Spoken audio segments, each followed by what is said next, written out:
And I told John. Okay, so you're good. Okay. Yeah, Mr. Mayor, these aren't utility assistants. Yes, he For has the to. balance transfer from property to renter. I mean, unless he wants to get an approved service. Bills and just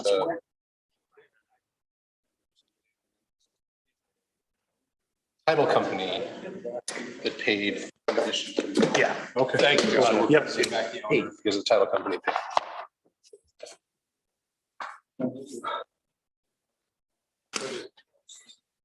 Hey, how you doing, Chief? Yeah, likewise. I saw you out with the. I'm okay. We're trying to support. I mean, I know it's quite gone. We're all trying. Canvassing. Good. Yeah. I think there's some. How you doing, Mark? Some important things. That's really nice. How you doing, buddy? It was nice to. I'm shaking your hands because I trust that you've been boosted. We will know. Have you really? Yep. I mean, you Yep, get it's, super immune. It's interesting, you know, a couple of people said to me, or I said to a couple of people, Okay.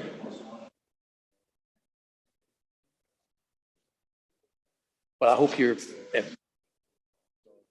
Yeah, should. Not a Looking given. forward to it. It's like 80 the sheriff. degrees there and yeah, but yeah, it's gonna be nice sitting by the pool. money, you know, I've actually directs you seen to the some right things slot that- machine. Yeah. Or crap table if you're playing. crap. Right.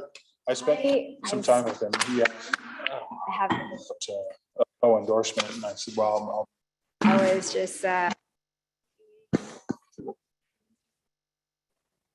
crack and then, so I went to the doctors. Like, Oh. yeah, you really sprained it hard.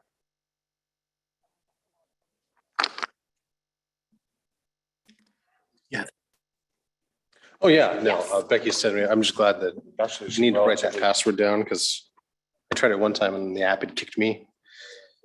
I need But to it'll, store that somewhere safe in case I get kicked out again.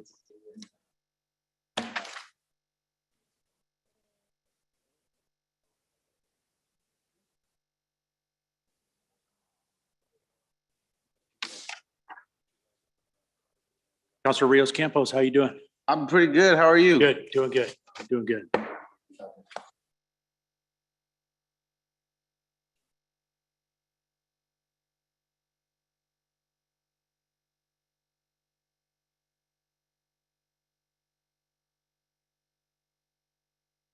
yes.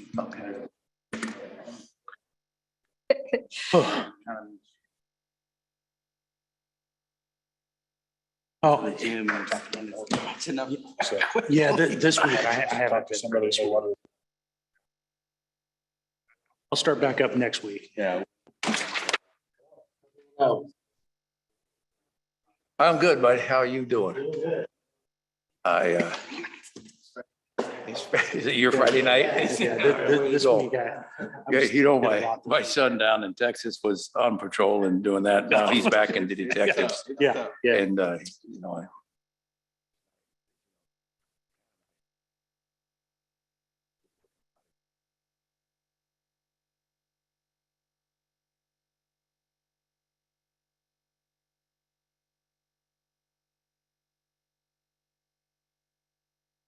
Oh. Right when you get the call, you're like, oh.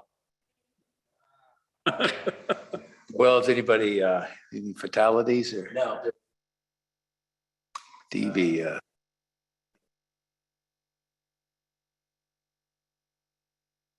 Yeah.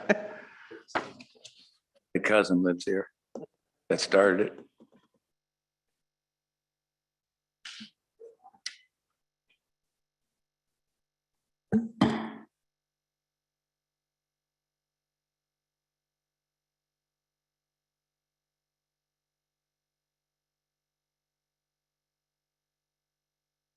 I put a little chat on there, so that is Counselor Nissen.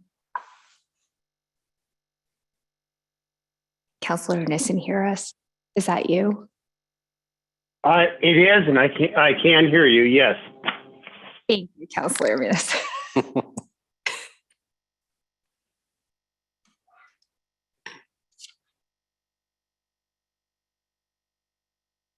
feel like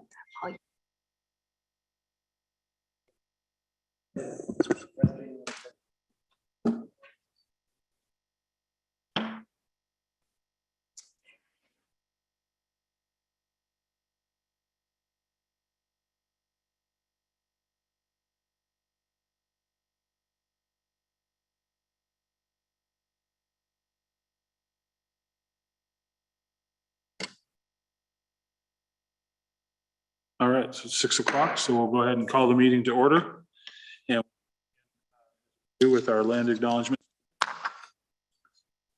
The Chinookan peoples, known as the Clackamas and Cascades, are the indigenous people of the land now inhabited by the city of Wood Village and other areas of the Columbia River. The village of Nechockley was located near today's Blue Lake Park. Ancestral life of these people included a seasonal round of resource gathering and stewardship from the Wapato fields and the fishing areas of the Columbia River to the cedar and huckleberry gathering areas of the High Cascades. Introduced disease from early settlers dramatically reduced the number of these people.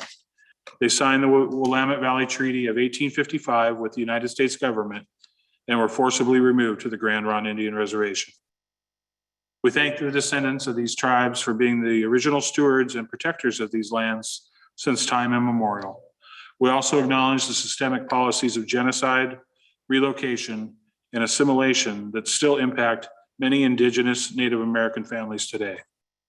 We are honored by the collective work of many Native nations, leaders, and families who are demonstrating resilience, resistance, revitalization, healing, and creativity. And we are honored to be guests upon these lands. I have the Pledge of Allegiance. For everyone, the flag is behind us here. I pledge allegiance to the flag of the United States of America, republic for which it stands, one nation, under God, in liberty and justice for all. Open the floor for citizen comment on non-agenda items. There were no citizen comments. Citizen comments, thank you very much. And we'll close the floor then for citizen comment on non-agenda items. Yes, our guests that just came in, if they want to come up to the dais and introduce themselves. The next item on our agenda is to consider support for the peoples of Ukraine as they battle to maintain their freedom. You're welcome to sit down. Yes. I'm doing this. Hello, my name is Slavik. I'm here with one of my pastors. His name is Lubomir. You can't see him right now. We're just from the neighboring Ukrainian church. We're happy to be here. I see that we're. Thank you for having us. Thank you. Was able to work with the church to write a letter of condemnation. This letter is on the dais here if you would like to read around. And if it pleases everyone, I'd like to read the letter aloud. So, Ukraine, having regained its independence in 1991, is a free and democratic nation. It is the largest nation in Europe.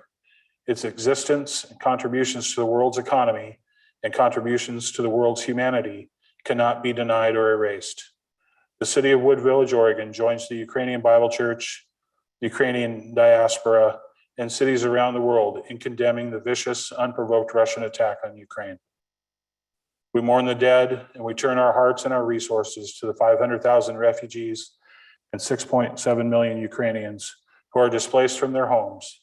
And we join with the residents of Wood Village to call for an end to this senseless invasion. We admire the strength and resolve of the Ukrainian government, military, and citizenry. Your courage and steadfast defense of your nation are an inspiration. We support you in your battle for freedom.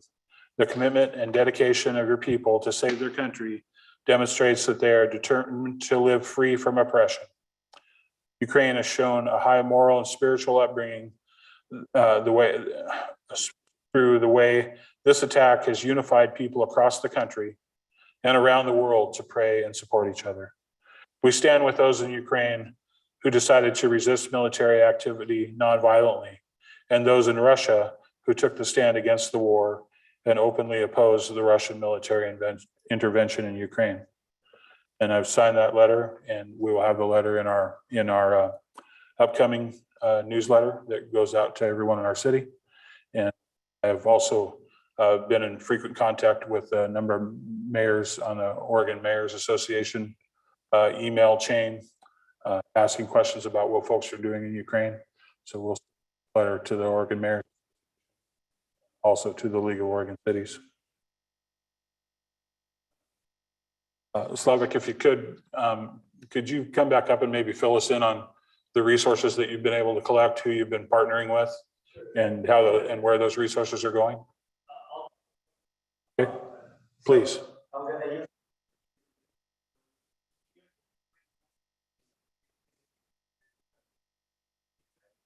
I will help to translate. Excellent. Okay, Absolutely, Perfect. please. Good. Yeah, Yeah, it's- watching. Yep. Перше всього ми хочемо подякувати керівництву нашої країни за підтримку, яку ви здійснюєте для України. Дякуємо за те, що ви прийшли на наше зібрання, котре ми мали. Wanted to thank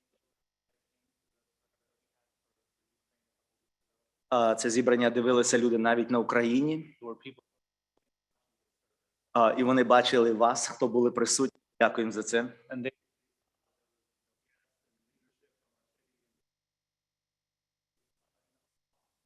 Для нас це дуже важливо, щоб люди бачили підтримку вашу. very important. З своєї сторони робимо все можливе. Відправляємо волонтерів на границю Румунії, Україна. We are oh, in to Ukraine. Ukraine, а також на границю з Польщі на Україну. Має волонтерів, котрі працюють від нашого імені на Україні. We do have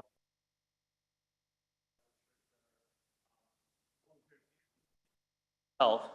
Люди, котрі їздять в гарячі точки, особливо як Маріуполь і другі, забирають, спасаючи людей звідти.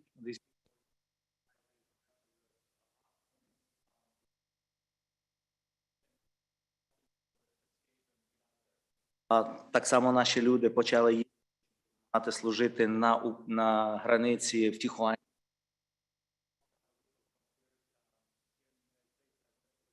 Actually, I think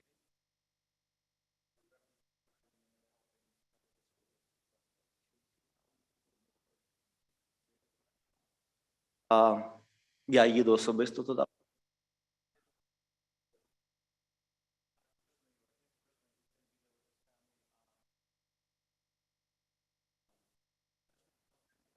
Oh,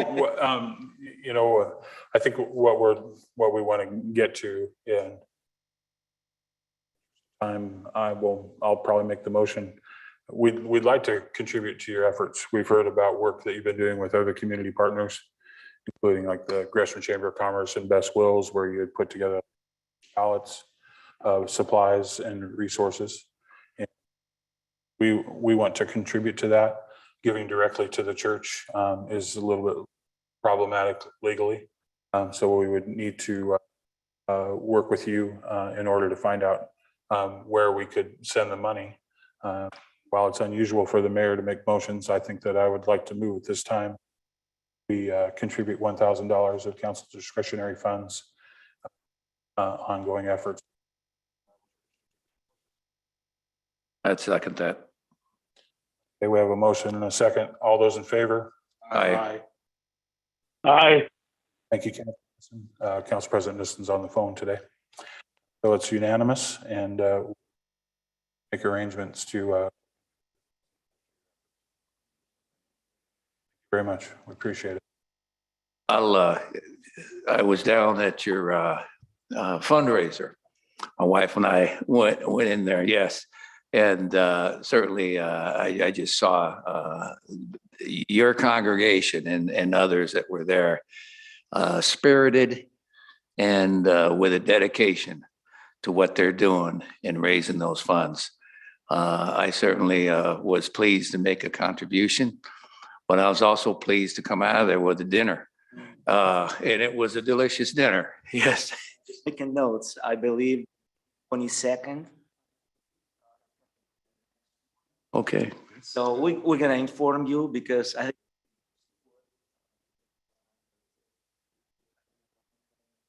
really nicely. So That's great. Yeah. Yeah, the meal was with rice and some meat, and it was delicious, and the pastries that came with it. So I'm looking forward to the next one, and and I'm proud of our city here making the contribution and recognizing the huge price that the Ukrainian people are paying needlessly. So needlessly in the fact that Ukraine was attacked. And the dedication, just the inspiration of the Ukrainian people right now, from the soldiers to citizens to the families, women, children, all sacrifices. So I'd like to quickly mention, would that be possible to get that in the newsletter? I know the deadline's tomorrow, but at least that newsletter hits all of the Wood Village. If you guys would be in favor to sharing that information about your May 26th fundraising event, we can get it in the Wood Village. Well, the deadline's tomorrow, Okay, and we then can we'll see.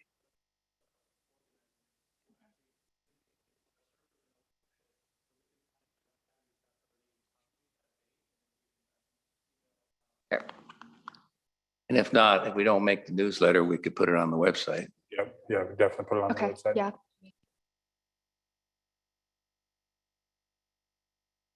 I have different team who's inside. So the other team is organizing. Yeah, yeah. Yeah. Stay in your own lane, huh?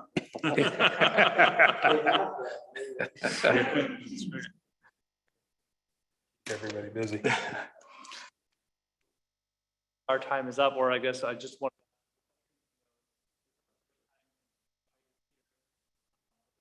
As a Ukrainian community.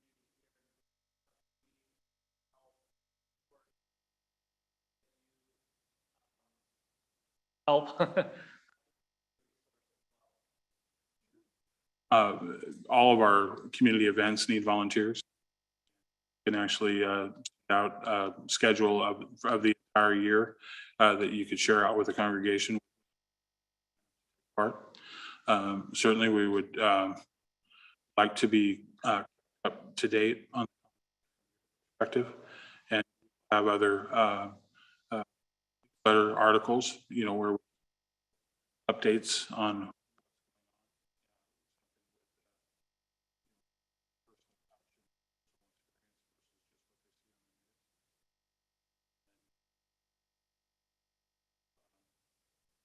it was the first time I'd been in your church was the prayer vigil, and it was very moving, particularly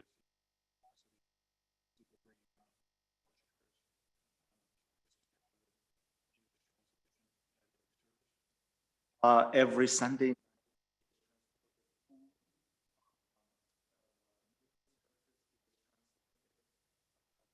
From the booth or on the stage.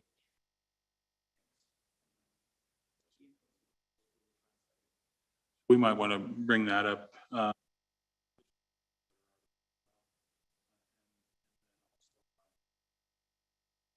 Just to be honest, you know, started the church history.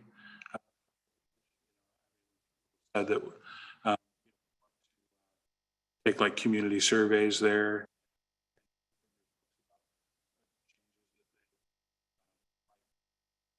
Out to encounter in their city.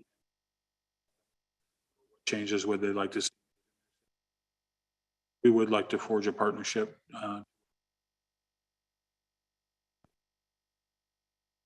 All of your congregation.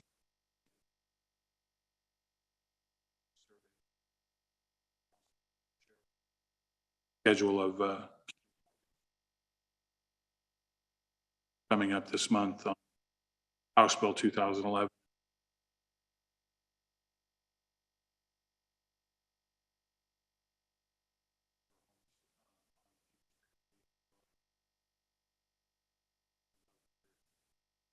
Congregants.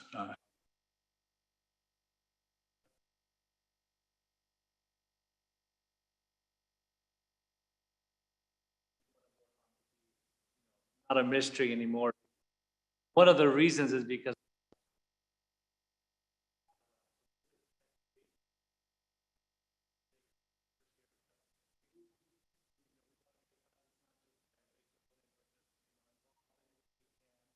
You know, I'm in that building. Some people more than at home, so. І ще попередні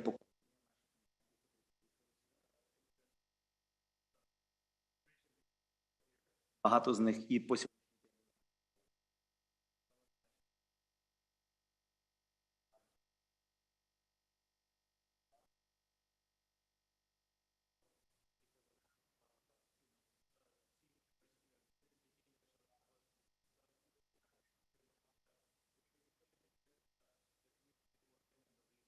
але тепер вже в нас є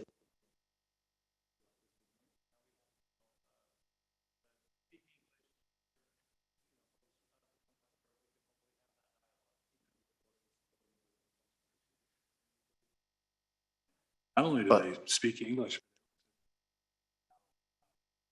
gifted they are at translating just as they were delivered. Heartfelt, it's, you know, pastors as well someday. Gifted presenters that are also identify folks in your congregation that live in Wood Village and do targeted outreach specifically to hire translation service called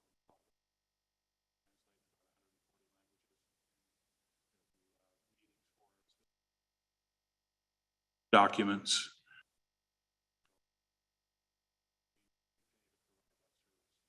Or we could look in seeing if you guys had a trusted individual, that a better connection, because as like you have mentioned,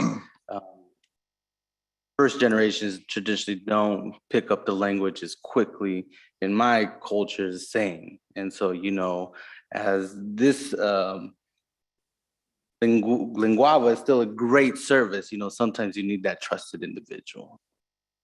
I would probably suggest that route until they felt more comfortable where they could say. Here in Wood Village, you know, because of the church, you know, settled No, homes, sure. but we definitely have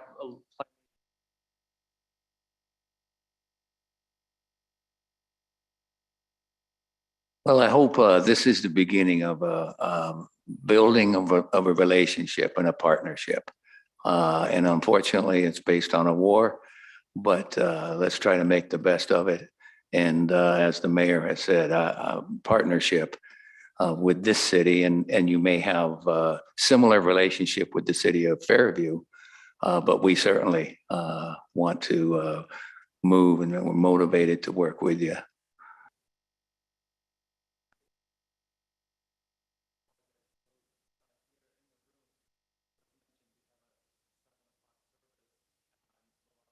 have to be there early, so if you see us sneak out, we came late. I do apologize. But the other day, I think we would have stayed the entire time to learn more about, unless that's not allowed. You don't have to apologize. No, you have to, yeah. Believe me, there've been meetings where, you know, the folks sitting in these chairs wish they could leave early too.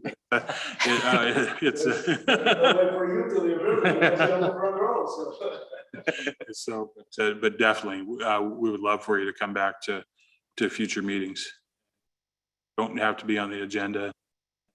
Everybody's welcome. You could. Something.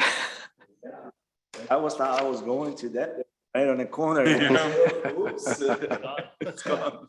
Thank you. So All much. right. Thank you, everybody. Thank you. Thanks for being here. Yeah. Thank you. Yeah.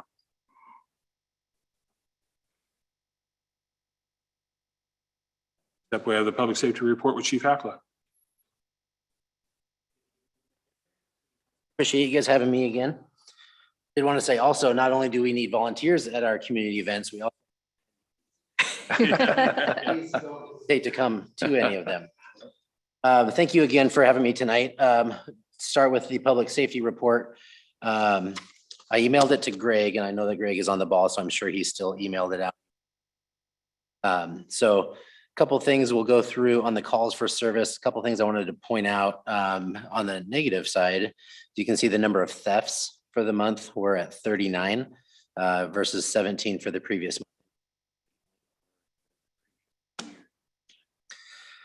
month. Double, more than double. So hopefully it's an outlier. I don't have the historical part going back the last 6 months, but significantly high. Could it be catalytic converter thefts? But also be thefts from stores and stuff. Thefts is broad. It could be a store, it could be private, it could be a lot of different things.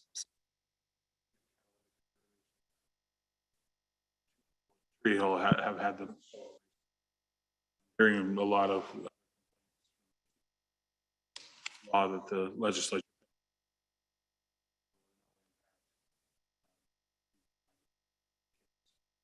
From what I would see on the street, I haven't seen a significant improvement.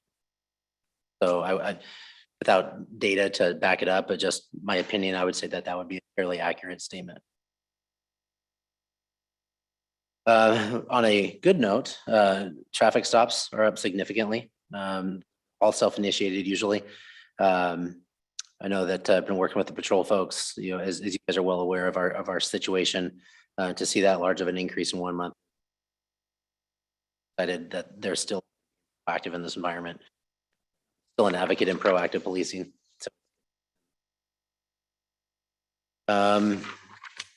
going on to the traffic accidents, I do want to kind of point out there's like what can appear to be a discrepancy, but for the month of March, we had quite a bit of accidents. I believe there were 17 accidents.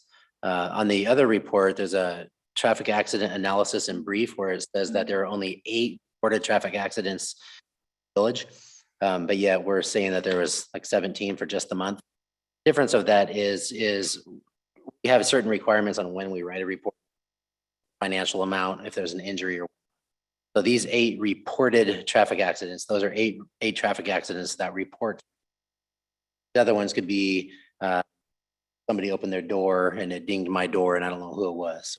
Hit and run, or it's in a parking lot of a business or something like that. These 8 reported would be on city streets.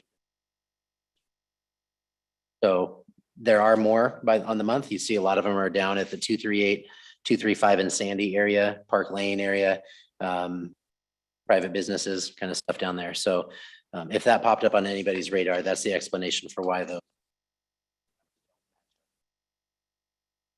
On the call log, there's a couple calls that I do just wanna, I would imagine would have popped up on your guys' radar should you have had the opportunity to go through with it. On the last one and March 31st, on the very last one, we don't know if this is an actual, as the way that the call came out. We don't know if that's actually true or not. It is gun related. So we don't know the specifics of that. A report was written, but there's no suspect information and that would have been forwarded on to investigations for their. And there's one on March 10th where it was an assault in progress. That ended up being infoed out because one involved party drove off and the other one took off. They did not stick around for law enforcement contact with the individuals. Are there any questions that anyone has related to the call log that on a specific incident try to answer? Council President Nissen, do you have any? I have no questions. Thanks, Chief. Moving on to the analysis in brief, talking about the traffic accidents. You look on the back with the graph where you see the colors. You can see that, I think this has been this way for quite a while, but Sunday evenings between 5 and 6 p.m. is the most significant time frame. It's probably people coming back in town for the weekend and there, a lot of traffic and whatnot, 4 to 5. So Sundays are up there, and then I believe. But obviously it's in the evening time. People are a little more rushed in the evening time. If you look at the actual locations where you see the darker colors, the oranges and the reds, you'll see those are at the significant intersections where there's massive amounts of traffic. 242 in Gleason, 235 in Sandy, I-84, Arata and two. So it's all the main intersections where there's a full of traffic going through that area. Stolen vehicles are down to 3. And I don't think this is anything, I think it's just, and I don't think it's anything specifically that the sheriff's office is doing to combat and prevent stolen vehicles, just the numbers are down for them. And that we would like to keep low, but if you look over the last 4 or 5 years, it's really peaks and valleys and with the months. Summertime's coming up, so weather will be nicer, longer, but stay up later. So we'll see how the summertime goes. Gonna go into summertime, but Although on the chart, it seems. yeah, on one of them they do. But back in July, they were at 6, of 17, they were high, but in July of 18, they were high, but July of 19, they were pretty low. So it's kind of, it ebbs and flows. Gun violence is still happening. So you guys on the news, we had a little incident yesterday, day before yesterday, that came through Wood Village, started in Troutdale, made its way through Wood Village and ended. Other than that, I don't have. I mean, the only thing I just, I think it's a good thing, kind of in a, both of our checks are up. So I mean, obviously your neighbors kind of good to see. And Yeah, and we will continue to respond to those. Again, that's that could be, so I had a doctor's appointment, they didn't show, can you go by? Or it could be an individual down on the street left unchecked. But yeah, we will continue to go to welfare check. And I appreciate your deputies in the initiation of the traffic stops. And I know that you've had conversations with John and Greg in regards to the four-way stop there on Arata and Wood Village. But my question, and one, I just appreciate that we were getting traffic stops because I think that's proactive, and you obviously know that it's effective. In other places that you've worked, and there's been four-way stops that are as just blatantly ignored. Have there been other techniques? I understand that the ODOT, I believe it was ODOT, if I remember my report that Greg sent. You can't put down, or at least the county won't allow those rumble strips Okay. to be installed because it was a noise violation, and at some point somebody was sued. I'm summarizing. If we're not able to do that to help that traffic flow there, are there other situations, because we can't be the only four-way stop in the county that people ignore, that you've been able to mitigate, slow it down, if we're not going to be able to try to install something physical that would at least slow traffic before they roll through it. Right, like a traffic light. Yeah. Yeah, sir, I don't know. I'd have to think about that one. Well, I am perplexed by it. Yeah, And yeah. we haven't had a chance to talk about it more here, but I'm perplexed that, that a lawsuit at one point in time, in some place in time, will prevent us from doing anything else. So anyway, that was my question. Is there any other thing that is caused? But spend some time thinking about it. Yeah. We may be just where we're going to be. Yeah, and with that one, it's a tough one because the stop line is so far back. Yeah. On some of those. I mean, you have to stop, and where you come to your complete stop, you're still not even anywhere to the intersection. And you got to slow and you got to creep out. So, and not only that, it's just the way that the intersection is designed. There's not a lot of locations on where law enforcement asked when me and Mr. Dirks did it. Yeah. You want to rely on, everyone following the rules. So, just follow the rules when no one's watching. But, more focused traffic in that area. Whether or not you have people coming from out of town that aren't familiar with the intersection, or these are individuals that have been through that intersection 1,000 times and they've never once seen a chances of getting caught are slimmer, you know. But I'm gonna have to think about that. Yeah, I it's don't not know. it's not a ready answer. I Yeah. mean, there's not a ready answer for it right now. I absolutely recognize that. But you know, I still think we as a city need to continue to think about that and how we can improve the safety for our citizens. And maybe if, maybe in the newsletter, if something can be mentioned regarding the high Yeah. number of people that are going through, makes them think a little bit, you know, there's a lot of kids that walk through there. There's a high Sure. population that goes down there. And just please be a good neighbor, you know, and make sure you're down there.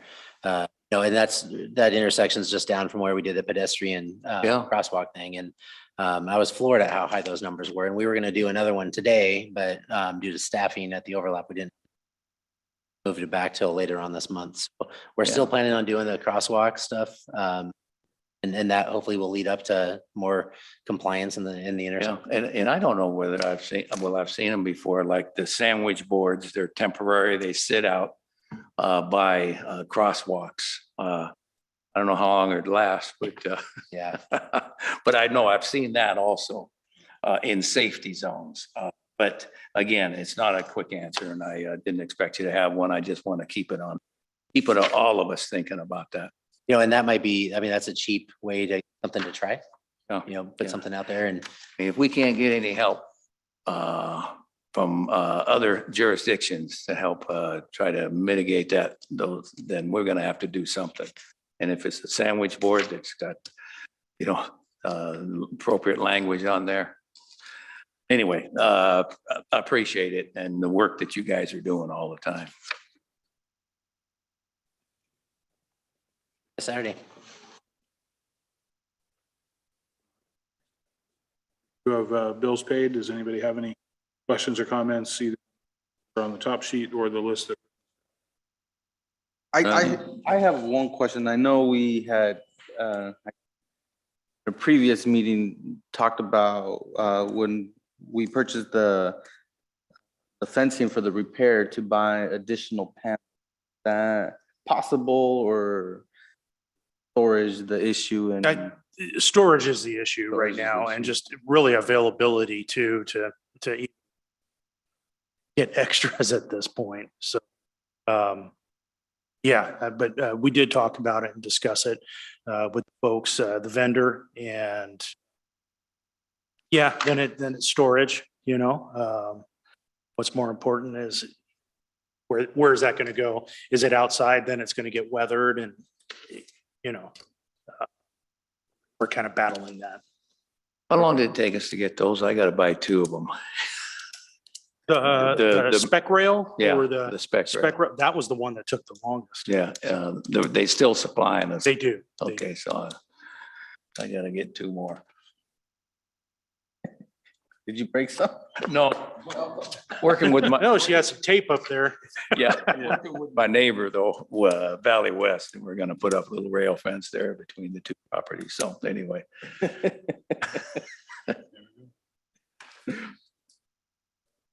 If we have the consent calendar.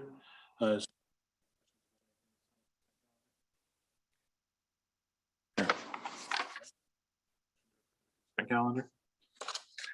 Move to approve? Second. All those in favor? Aye. Aye. Approved. Next up is resolution 7-2022. Ziply Fiber franchise agreement with John.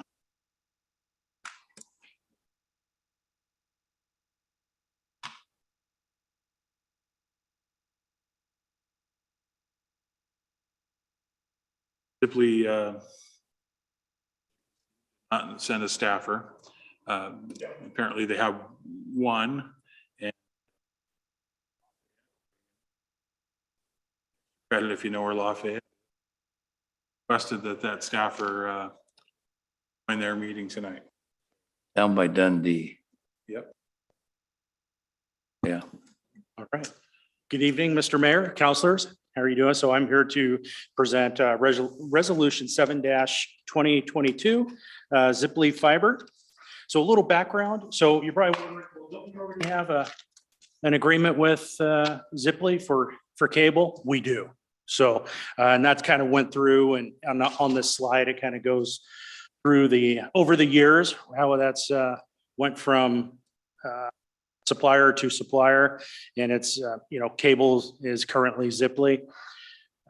But, they're planning to move away from cable. There's this thing called fiber. So, and that's really what this is. It's a franchise agreement for fiber within the city limits of Wood Village. So section 5.26 in our municipal code, it outlines our telecommunication franchise agreement. In your council packet, you should have received Exhibit A, which is the 5-year exclusive telecommunications agreement that was produced by Ziply and provided to us. And the state did approve the transfer and ownership to Ziply for fiber. And right now, the budgetary impacts is, additional revenue for franchise fees and applicable taxes within the city limits of Wood Village. Leave language in the Exhibit A states 7% of the gross income within Wood Village is, in case you're wondering what that is. So it's 7% of gross income within our limits. Staff recommends you approve this franchise agreement. And if you have any questions before the suggested motion, please feel free. President Nissen, do you have any questions at all for John? I have no questions at this time. Thank you. I did not go through this word for word. Is there any stipulation about what the fee would be to consumers? Is that in here? Or No, that is not. It's clearly the franchise agreement between And, okay, so, Ziply Fiber and and the 7%, is that higher, about the same? that's or- about the same. Okay. Pretty consistent. And that's based on gross income within our city. Thanks. Unless Seth, you think it 7%. I mean, that's. Technically, it's gross revenues, not income, because they can deduct things from their revenues to get to their income. So we get anything that comes through, but that it is the same rate for both telecommunications and cable. Okay. The Yes. cable part, we only get to keep the Yeah. agreement where we bulk of the. And I have to imagine that Ziply, when they convert, is really just going to, instead of buying cable, you're going to buy Disney Plus, Hulu, and Paramount Plus that comes over their fiber lines that were already providing cable. Can't wait. It's not at all unusual. CenturyLink. Yeah.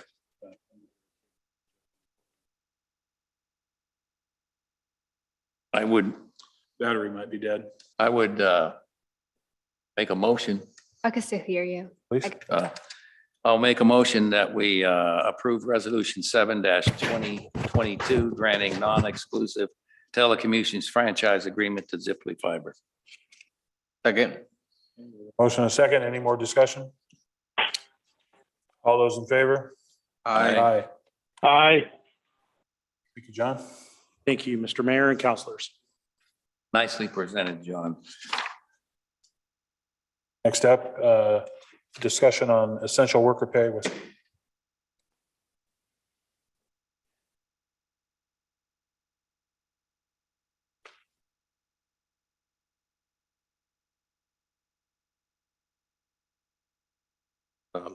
Good evening, Mr. Mayor, councilors. So included in your packet was a staff report prepared by Greg outlining the essential worker pay. You'll have to give me 1 second.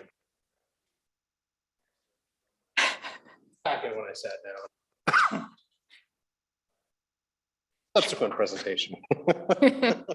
Essential worker pay and stuff, or anything.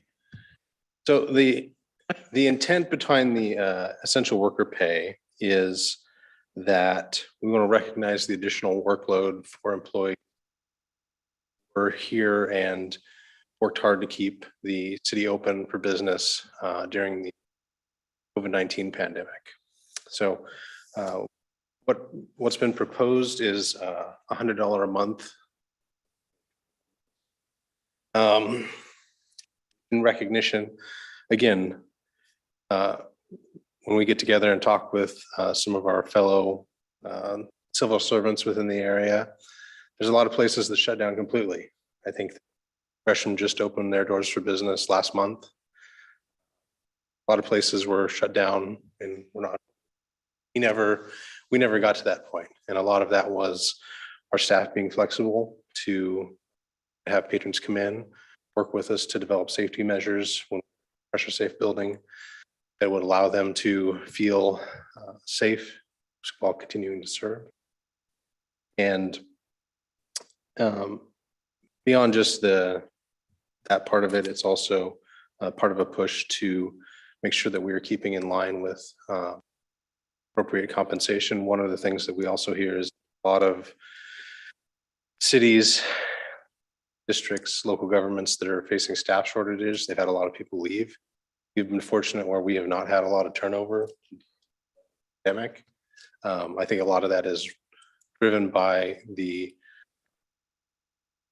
what the council does in terms of the recognition that you give staff and how amenable you guys are to working with us, problems and solutions both ways. So this is just a financial recognition of that. And as you guys know, one of the things we talked about at the staff retreat was the idea. We're going to propose one of the APP items next year is a compensation study, because we know that with rising inflation, we have limits on our contracts of 4%. When inflation gets to be 7-8%, make sure that we're not falling behind the market and not paying the employees that we do have. Trying to keep people from trying to stop people from poaching our good employees and having us do the training for them. So, you guys have any questions? Happy to answer. Council President Nissen, any questions? I have no questions. No, I'm glad we're moving forward with it. I think that maybe they deserve some money anyway, just for being in pressure safe building for a while. That was a call to duty that. But I don't have any questions. I'm glad we're doing it. Not so much a question on here. I just had I guess a comment. Do you guys do like holiday luncheons or appreciation luncheons, and things of that nature? We besides With COVID, it's kind of put a halt on that. But yes, we try to engage our staff and recognitions for, like you said, lunch, like Public Works Week, we're going to do a lunch for everybody. But yes, we try and gather. Last 2 years, it's been challenging. Yeah. we did do a fiscal New Year's celebration when we moved in the building. We did a barbecue here, staff, and then we had a surprise baby shower for Lindsay before she went on maternity leave. Provided lunch and did a nice for her. So that's something we're always looking at doing in addition to like the council appreciation dinner. Which again, well enjoyed by staff, but we haven't been able to have for the last 2 years because of COVID. I have a question. Staff report says, while the city's not proposing to use ARPA funds to cover the costs, important to understand the definition. So we're using general fund dollars then? This would be, it would be, no, it would be using all of the operating funds split out evenly. So what would happen is because we pay people's salary out of the water fund, sewer fund, street fund, and that person gets allocated, that $2,400 if someone's been here for months would get allocated across wherever their position is allocated to. And I think you mentioned it'll be in the supplemental budget. Yes, and so something to note, if you guys, there's no motion on this tonight. What we would need is next week at the budget committee meeting on the 19th, before the budget committee presentation, we're gonna have a supplemental budget. We did not include this in the supplemental budget as published.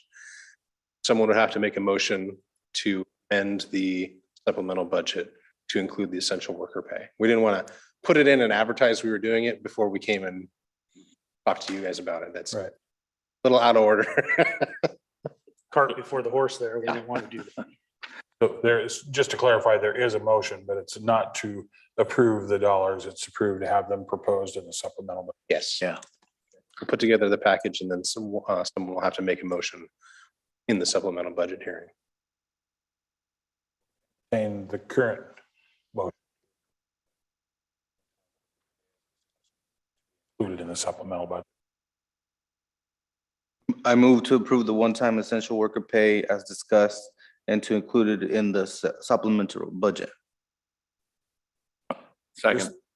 A little further discussion, though. It's the semantics. Move to approve the one-time essential worker pay as discussed and include supplemental budget. The way that's written, we've technically approved the pay and approved putting it in the supplemental budget for everyone else to hear about. So I would just make a friendly Yeah. to the motion that we're only approving putting it in the supplemental budget. Yeah. All those in favor? Aye, Aye. Aye. as amended. Yeah, As a minute. All right. thank you. I handled that indelicately, but I appreciate your patience. All right, next up then is the 22-23 annual performance plan draft.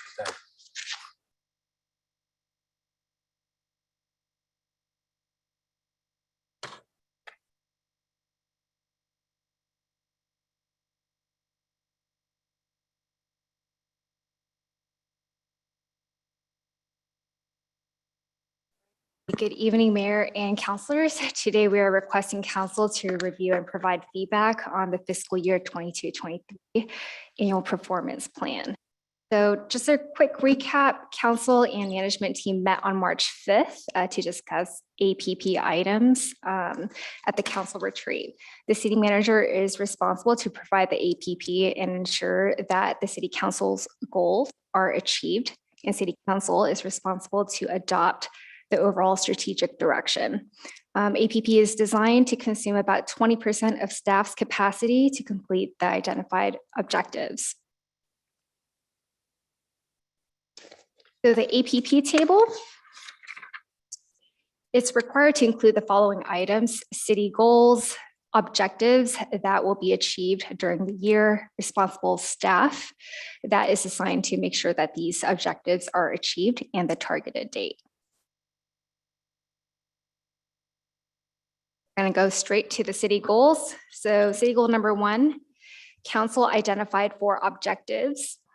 Phase 1 of the multi-year community search, staff is to put together an RFP and solicit for a firm to help the city to guide the city's outreach efforts.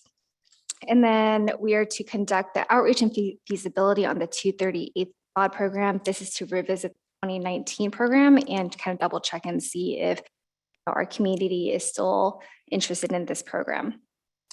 Then replacing the main city gateway signs. This includes the redesign and the construction, at least the north of the gateway sign, and reviewing and proposing additions to the CI, LM, and GM zones. So for this, there's an option to craft more optimal zoning for better utilize of underdeveloped parcels. I'm going to pause right here if you have any questions or the city goal number. Unreplaced main city gateway signs. We have obviously clearly the opportunity to design them however we might like, between what council and staff come up with, but we have received some possible ideas and looks from the branding presentations at Main Street Halsey. So we're already maybe a little bit ahead of the game there on that. That it looks like this. Go. I Ready? guess I did have a question. I'm sorry. No worries. On the, on the phase one of the multi-year community outreach. Yep. Is there a timeline to, obviously, you know, this is the phase one, you know, do the, but what is, I guess, a timeline where that tool would be available and go live?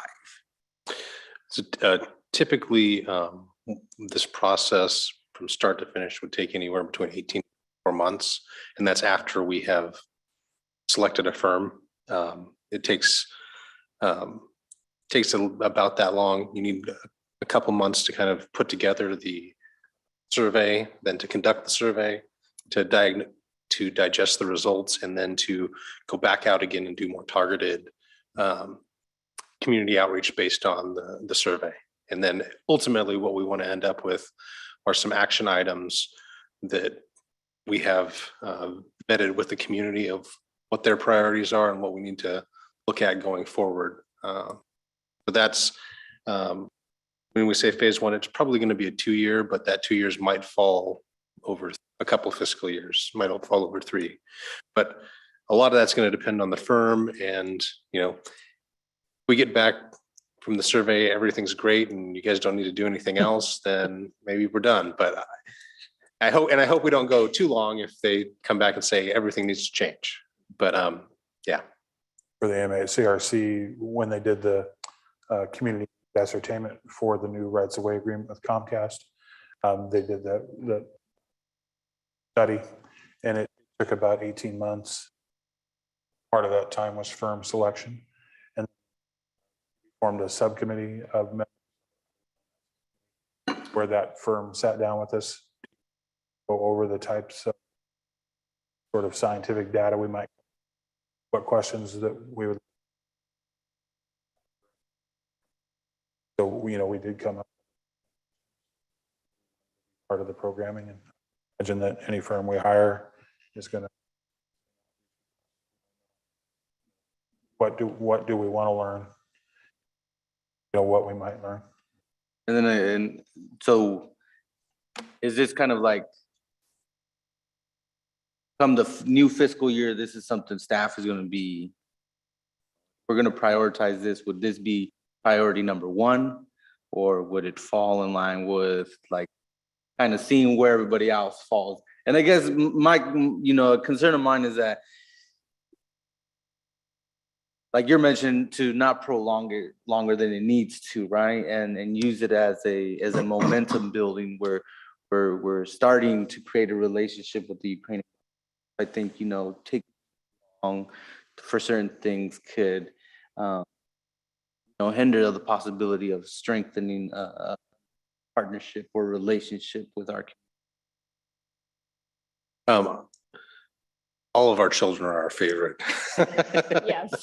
But I think that the point's well taken that, you know, this is something, and a lot of this is going to be driven by, we really need, we as staff and you as council, take time to say, what are the questions that we need to be asking, and probably solicit some help from, incorporate some of our DEI lenses to make sure that we're asking the right questions and we're asking them in the right way to get meaningful feedback. I mean, I could download a list of questions and send it to the thing and they can call people, but is that really going to give us what we need? So it's going to take time from staff and council to really define what it is. And we want to make sure that that's not done hastily and we get a lot of eyes on it to make sure that the process moves forward. But I anticipate that it will be kind of the consuming one, because it's kind of the high dollar ask or add for the budget, and we would say probably the major project outside of the utilities. For the MACRC, it started with the RFP process, so we had to find the professional in the first place, and then we had to form the questions in the meetings we had with them, And then they also hired a subcontractor to do non-scientific outreach. Get their questions answered. I think actually one of the non-scientific community Baptist Church. Unfortunately, the process is ongoing, not the data collection, but we have yet to negotiate the rights of way. Working on that part, but the research did. RFP, meet with the firm, have the firm do all their work, and then have digestible format.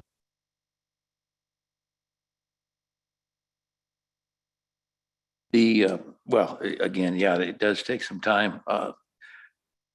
This shouldn't slow up anything we're doing already. And I think that anything that we are initiating, we should keep pushing forward on it. And let this take its course. But I believe we're going to learn a lot in the next year,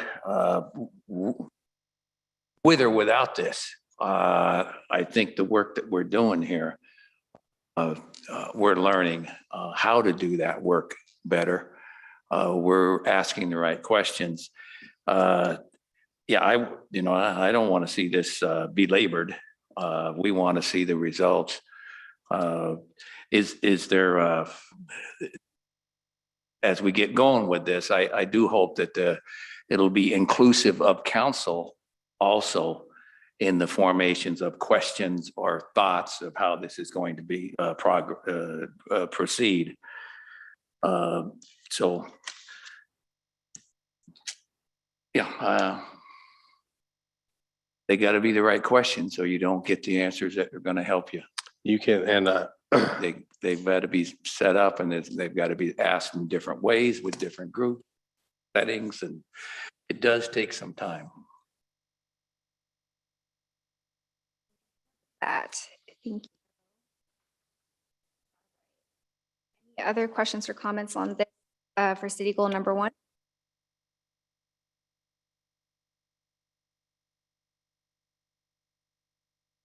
All right, city goal number 2. Council identified 2 areas for this. The first one, so Safer Council was put on hold by Gresham, and they plan to resume their meetings this summer. And for objective number 2, to connect with the new sheriff. So Sheriff Mike Reese will not be seeking re-election this year, and the new sheriff will be elected in November. So we want to continue that partnership with the sheriffs. Actually, the new sheriff could be elected in May. Mm-hmm. Yeah, 50% plus 1 would get us a new sheriff in May. Make sure you turn out for the May primary election. All right, so any questions or concerns on this one?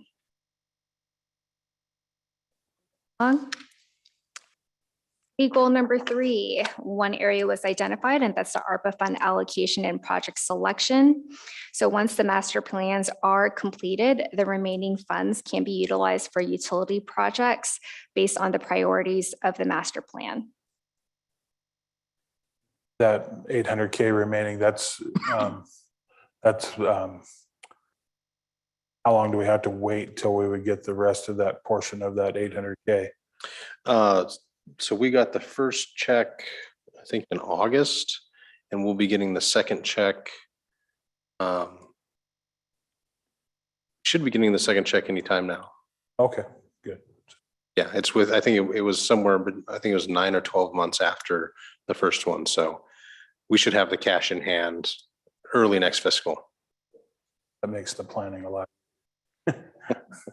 It does. Okay, so we're going to move along to city goal number 4. All right, so this one we identified 1 area, and the city will be implementing the performance measures to help evaluate the effectiveness of the metrics itself. Questions or comments on this one? Beth, might this lead to your having the opportunity to go out and look for, more sort of recognition and awards, opportunities to present the budget to other boards that might review it. I'm not going to go out and chase awards with it. I think the GFOA budget award was all we had planned. But what I will say about this is we put together some metrics for the proposed budget that you guys see on next Tuesday. But we're also talking about that community engagement survey that we're going to be doing, helping to drive what performance metrics we do to make sure that what people care about and is important to them is what we're measuring and defining as this is how we're doing a good job. And so we're going to propose some of these knowing that any of the work that happens with that will probably change what we have as our performance metrics. And honestly, a lot of the metrics we want to get to, kind of the aspirational ones, are outcome driven. And a lot of times the only way to measure your outcome is to ask the people that you're serving. And so I'm anticipating that one of the things that'll come out of this is we need to do more regular outreach to find out how we're doing, so then we can report back on how the community perceives the services. And if we win an award for that, great. If not, we're just going to provide good service. Well, it's part of the scientific study to identify need. We might also want to spend a little time during the year, like we're going to do with the budget committee, where we were going to have a few more meetings with them, just so that we could sort of pre-explain some things, but then also give them some check-ins to, this is what you approved and this is what the outcome has been. And I think that we could report those approved and outcomes anytime we want, like a letter article or things like that, give what the approved budget was and what it's. Yeah. But I do like the kind of the simplification, the kind of the new metrics that, because looking at other budgets and just how complex they are and just so many numbers out there. I mean, it's easy to just say, oh, okay, here, I think the readability of it, it's huge and important. And like you mentioned, it brings that intentional community outreach portion of it, because now somebody can just be like, oh, okay, this is what the budget looks like, and I can read it instead of trying to decipher it. So that's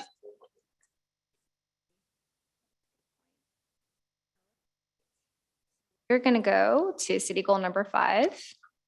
We identify 4 areas here.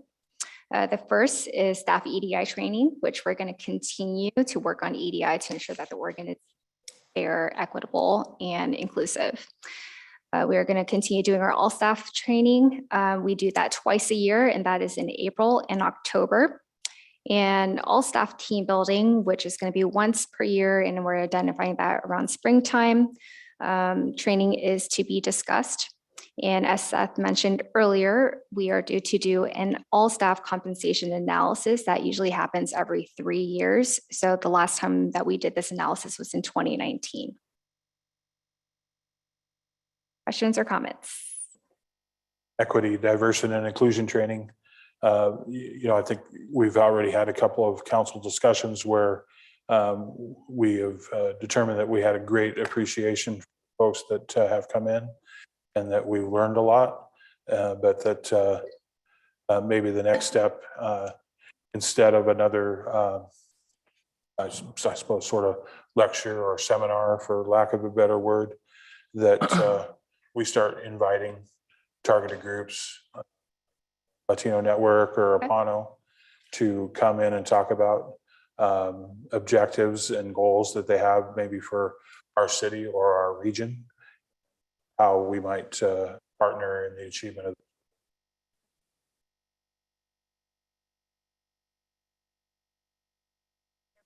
Back. I will move along to city goal 6. All right, we identify 6 areas here. So this is really to continue providing support, attendance, and partnership through the various organizations that are listed here.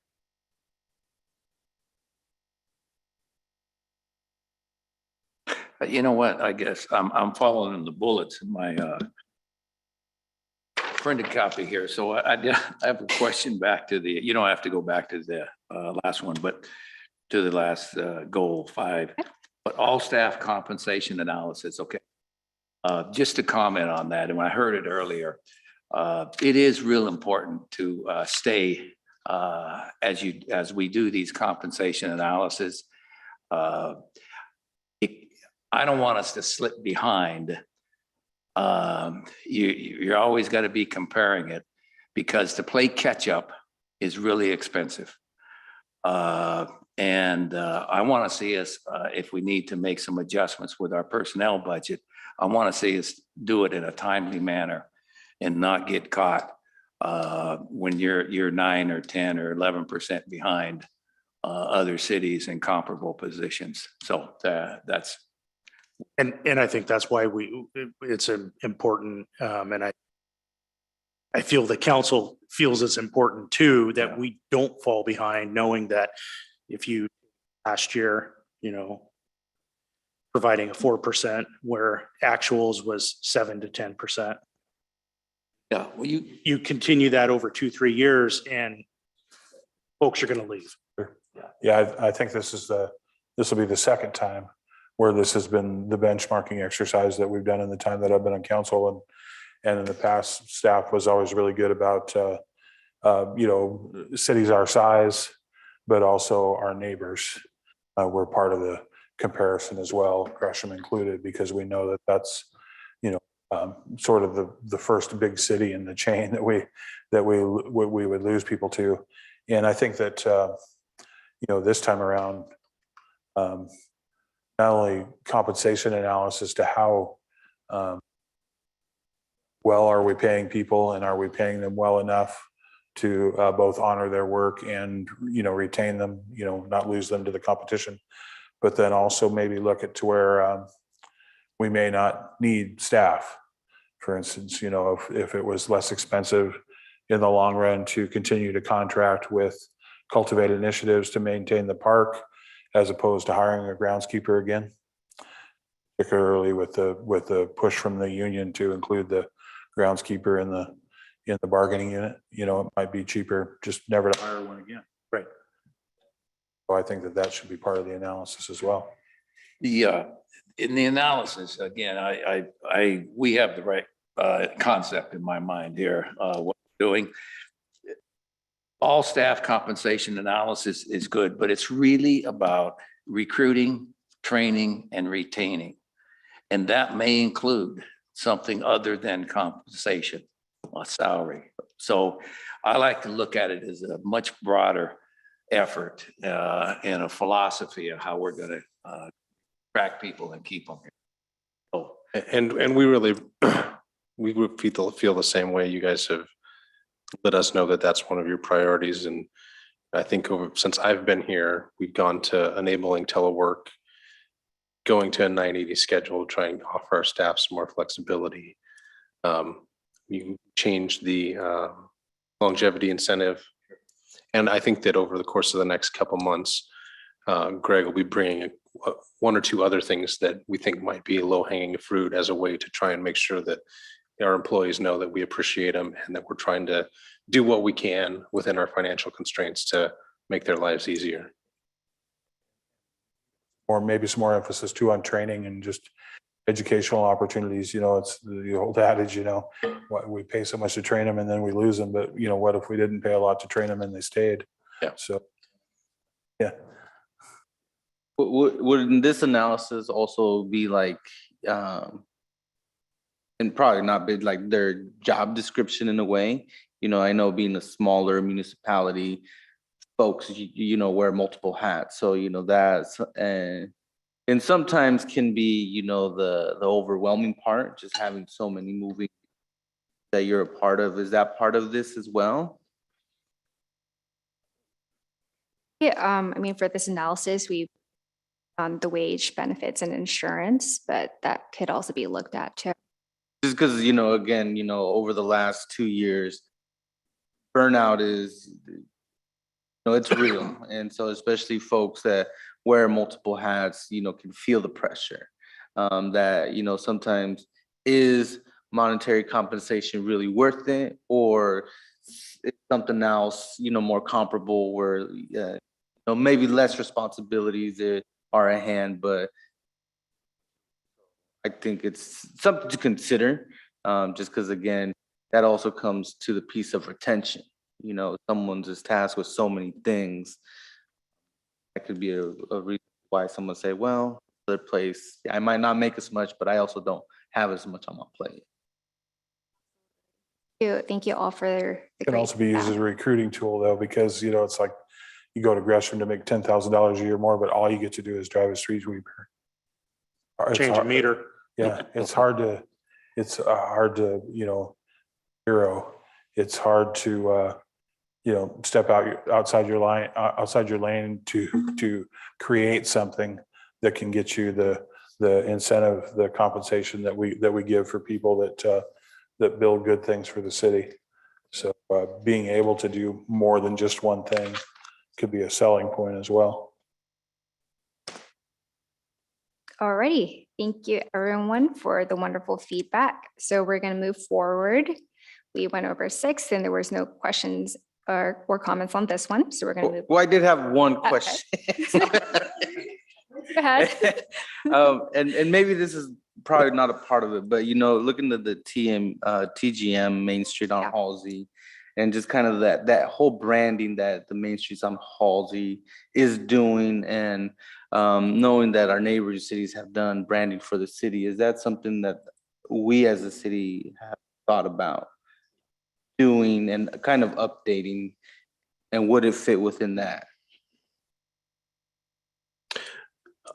It would be an update because we have done the branding exercises in the past. For about a year, we worked with Karen Schaff and Travel Oregon. That's where the base camp and everything. But I think also it's where some of, at least my own personal disdain for brand making exercises in the first place came. I say the same thing sometimes at Main Street and Halsey. You can tell people all you want who you think you are. They're going to tell you who you are. Ultimately, we'll come up with a wonderful name for Main Streets on Halsey, but it may not be what the people that come here end up calling it, and not end up coming here at all, and they may not end up coming here for the reason we anticipated they would when we set up the attractions. I mean, I think that happens everywhere. Sometimes we go to places not because of what they're called or things like that, Yeah. but I think it's more, sense of pride, as the city has changed quite significantly over 10, 20 years. I think, it's an appropriate time to, kind of gather those new thoughts and reflections and identities that feels and has. It makes me, it'd be a stretch here, but I don't think so. I'm connecting a couple of dots here. But what I hear you saying, Counselor, is it strikes me that we got the work that's being done by TGM. We'll have that Well, yeah. out of phase 1 of our multi-year community research. That ought to be a place where we can solicit some of that input. And that exercise could be just what you're saying, because I do think there's merit in not hiring somebody to tell us what we are. No. And And the merit is to collect that and help all of us get the chance to help define what that is. So there may be a way to loop that into that phase 1. And it'll be interesting to see if the way that we perceive ourselves is the way that we're perceived. And if there's a disconnect there, then I think that doing an exercise around marketing and branding might be appropriate. But at this point, I don't know But I think it should be one of the questions or two of the questions that are in that scientific outreach, because I don't want to waste the dollars again on trying to tell people who we think we are, if they're just going to come back and tell us that that's not who we are. Well, That in their eyes, this is who we are. it should be in the RFP. And that's where, I think that's where we find what our brand is. And What again, the only people tell reason, us our brand is. And then we look at where we're falling short of realizing who they think we are or who we should. and the only reason I brought it up here is because in the staff report, it talks about signs and that nature. And so obviously some of this would go, right? Yep. Appropriately, it should go there. And so, but I agree. I think it would fit better in phase one since we Well, already collected that In data. both though. Yeah. In both. Yeah. I think we can't let, Main Streets on Halsey define it all No. for us either. No, Uh, and then I think that's my, not that just because the other cities have done it. It is a good opportunity. But the Main Streets on Halsey is doing some of the heavy lifting now. I mean, it might not hurt to have, similar wayfinding Yeah. throughout our city as to whatever we decide on for Halsey and. And we kind of already did something with the, meeting here with Trip, and so maybe seeing that and maybe other information, but just, again, some just. Good, thank you. Back. All right, so we're gonna move goal number 7. There's one identified. We're going to continue the tree program and the right-of-way cleanup and programs. Questions? Fortunate, Greg and I sent a lot of information to the articles and suggestions how to plant trees in those bioswales instead of the. Yeah, the engineers kind of put the kibosh to that. Fast growing grass, and they just said no. But we're going to look at, ways we can improve the right of ways and shoulders. So, Yeah. Well, I'm really pleased. We're working with initiatives. What's our? Cultivate initiatives. Cultivate initiatives. Cultivate, yeah. That's Oh, they're, What a yeah, and right now we're on a trial. Yeah. See how things work. And Greg and I are actually meeting with them again next week. Sit down. They're actually hired a workforce director, which they needed. And so next week, we're kind of refine things a little bit and check in and see what's working, see what's not working, and continue that relationship. All right, last but not least, 2 identified for city goal number 8. The first, this is a part of the community research project, so it's just implementing the findings from that. And the second is to track the effectiveness of the Wi-Fi program and to see what areas where we could actually expand this project. All right, and I also want to close out and note that all the city events were removed as it is categorized as operational items. But for any new city events, it will be added to the APP item in the future. Okay, so for next steps, so we propose the draft of the APP today. We hope to bring that back for adoption on April 26th and implement that on July 1st. The only thing I would ask to bring back is that in tonight's presentation, we're still using the 20% of your capacity time number. And we discussed at the retreat, and we've had subsequent discussions about how that's overestimating the world that we live in today, that maybe consuming 85 or 90% of your capacity. Kind of potentially settle on a number that comes back to us that's less than 20%.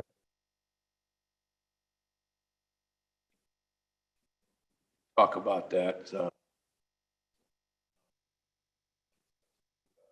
Greg, and let us know if we're. And I think these may be appearances and semantically wise, it it helps to push the council agenda, which to identify where staff is overstretched and might need help, and whether or not we need potentially, senior or maybe a next level down, and have another employee that works full-time in this building in some capacity. Didn't we talk about that and Did. you were gonna mock up a potential? So I'm actually glad that you're bringing this up because we did discuss this. And so before we hire a new employer, so we want to kind of implement and look into that phase one before doing so and see what gaps are needed.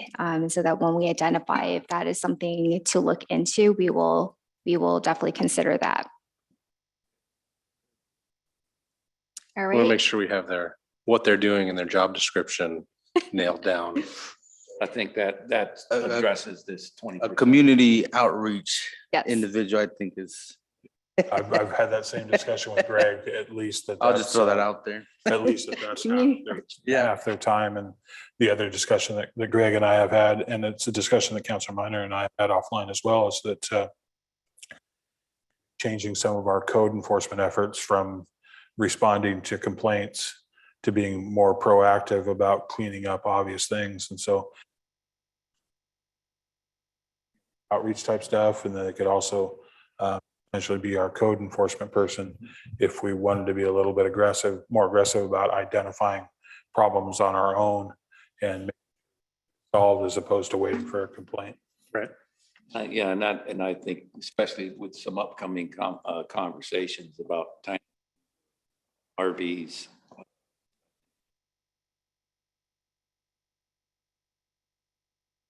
An area that might require additional.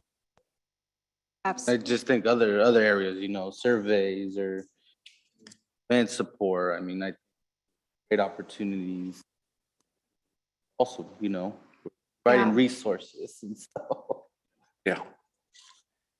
Just don't want to hire somebody that, could suddenly give 30% or 40% of their capacity to the APP.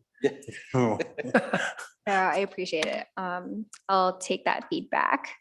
All right, so adopting this will meet all city goals. And so again, what it looks like from what I gathered, most of the feedback that was given was in goal 1 for phase 1 and the all staff compensation analysis. Were there any of the objectives that council would like to add or remove?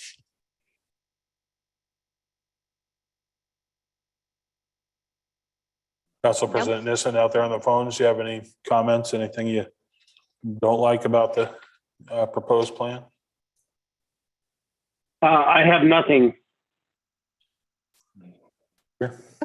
Great, Thanks, Sam. so much. Next up on our agenda, this is a discussion of our city council interview process with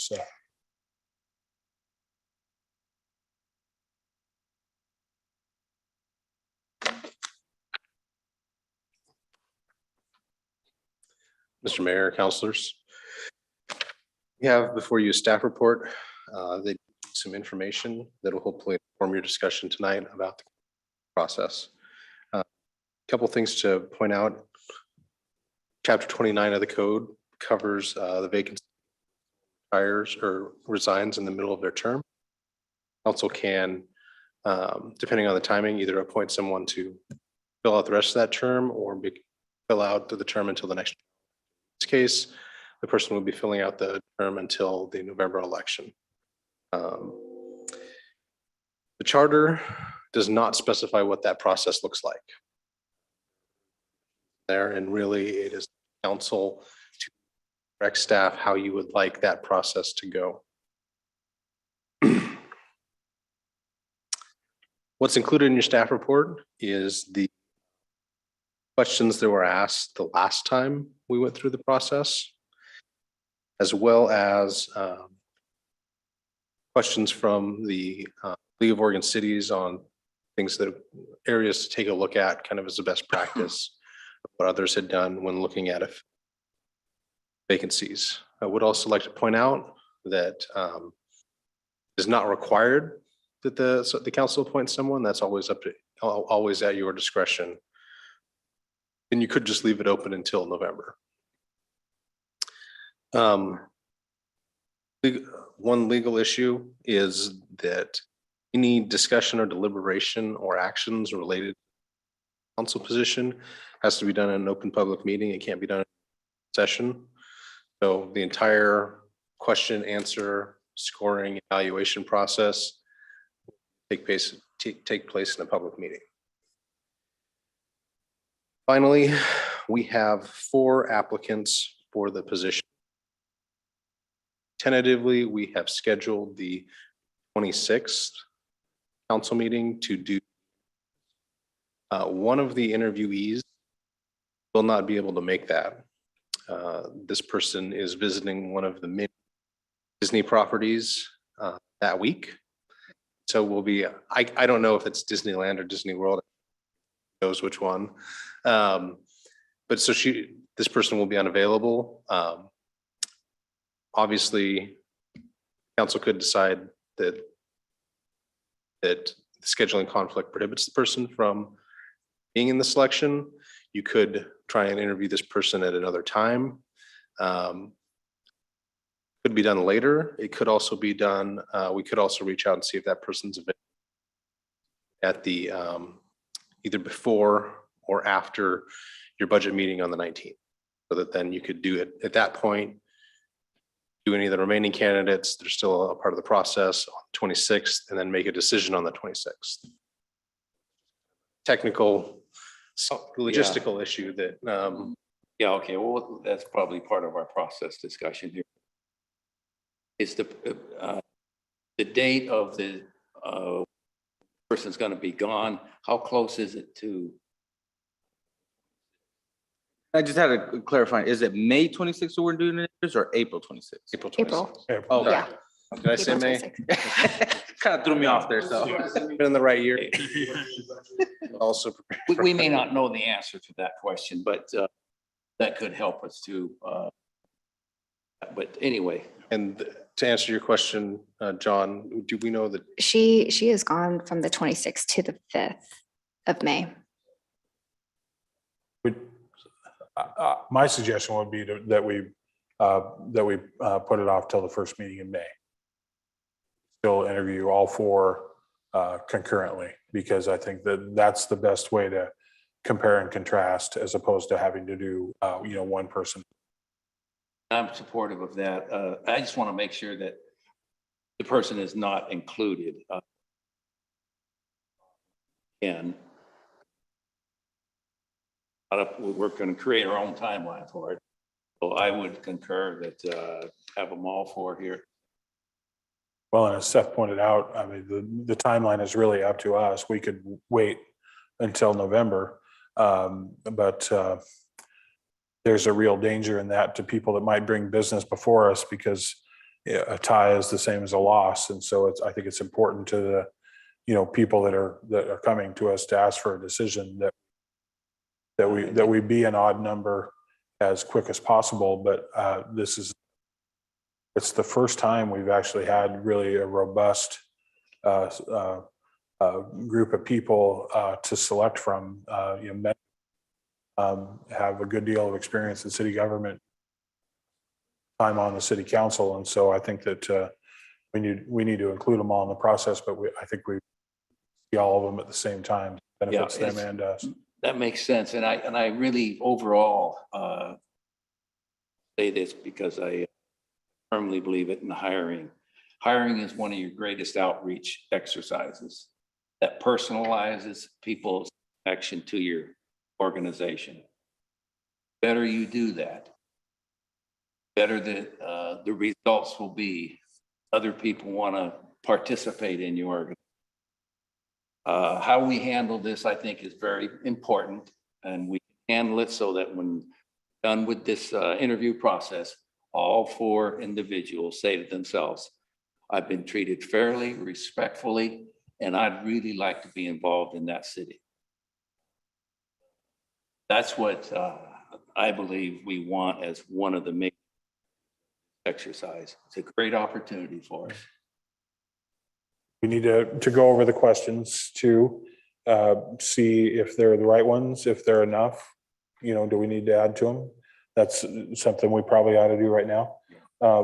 Mark Clark, who's in the audience tonight, full disclosure, one of the 4 candidates. He reminded me of when he was on council in 2011, when I was appointed. And the council at that time asked both Pat Anderson and I to provide a resume of both our professional and volunteer experience. And so I'm wondering if maybe we wouldn't want to have that from each of our candidates in order to review. And then one of the things that both Councilor Minor and I have discussed, and that Greg and I have discussed, is that you know, maybe we maybe to make the process a little bit more transparent, a little bit potentially a little bit more objective, because let's face it, it's 100% subjective right now. It's just based on how you feel about the people's answers. Is that we do it like RFPs where we score them. So we would have a score sheet, and you would have your score sheet where you're scoring a person while we are answering questions. And then potentially, instead of having the council take a vote about who might join them, it would simply be the highest score.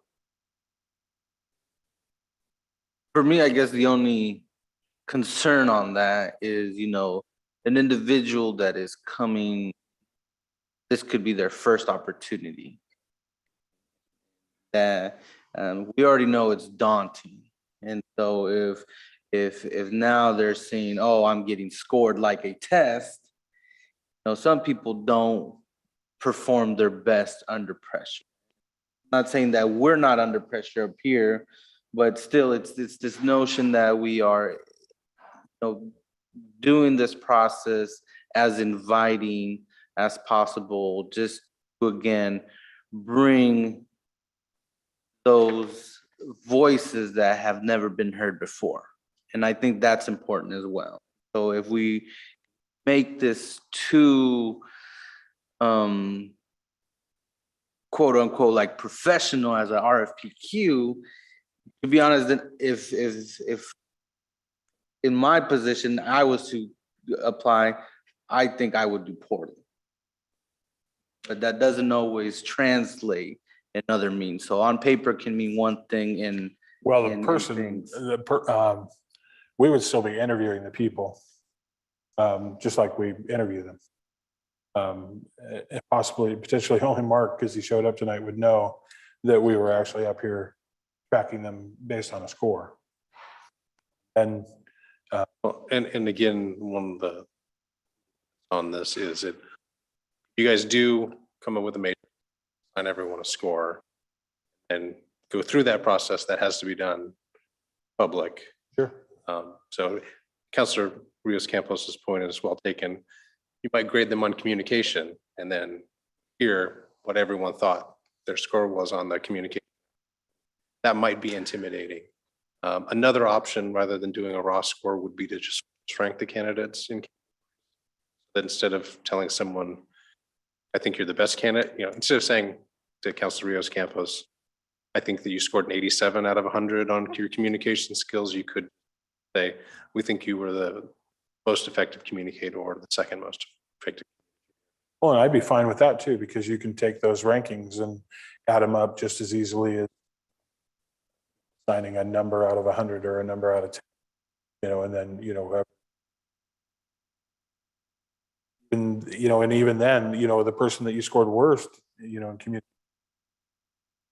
could end up with the job because you scored them the highest in the other 4 categories.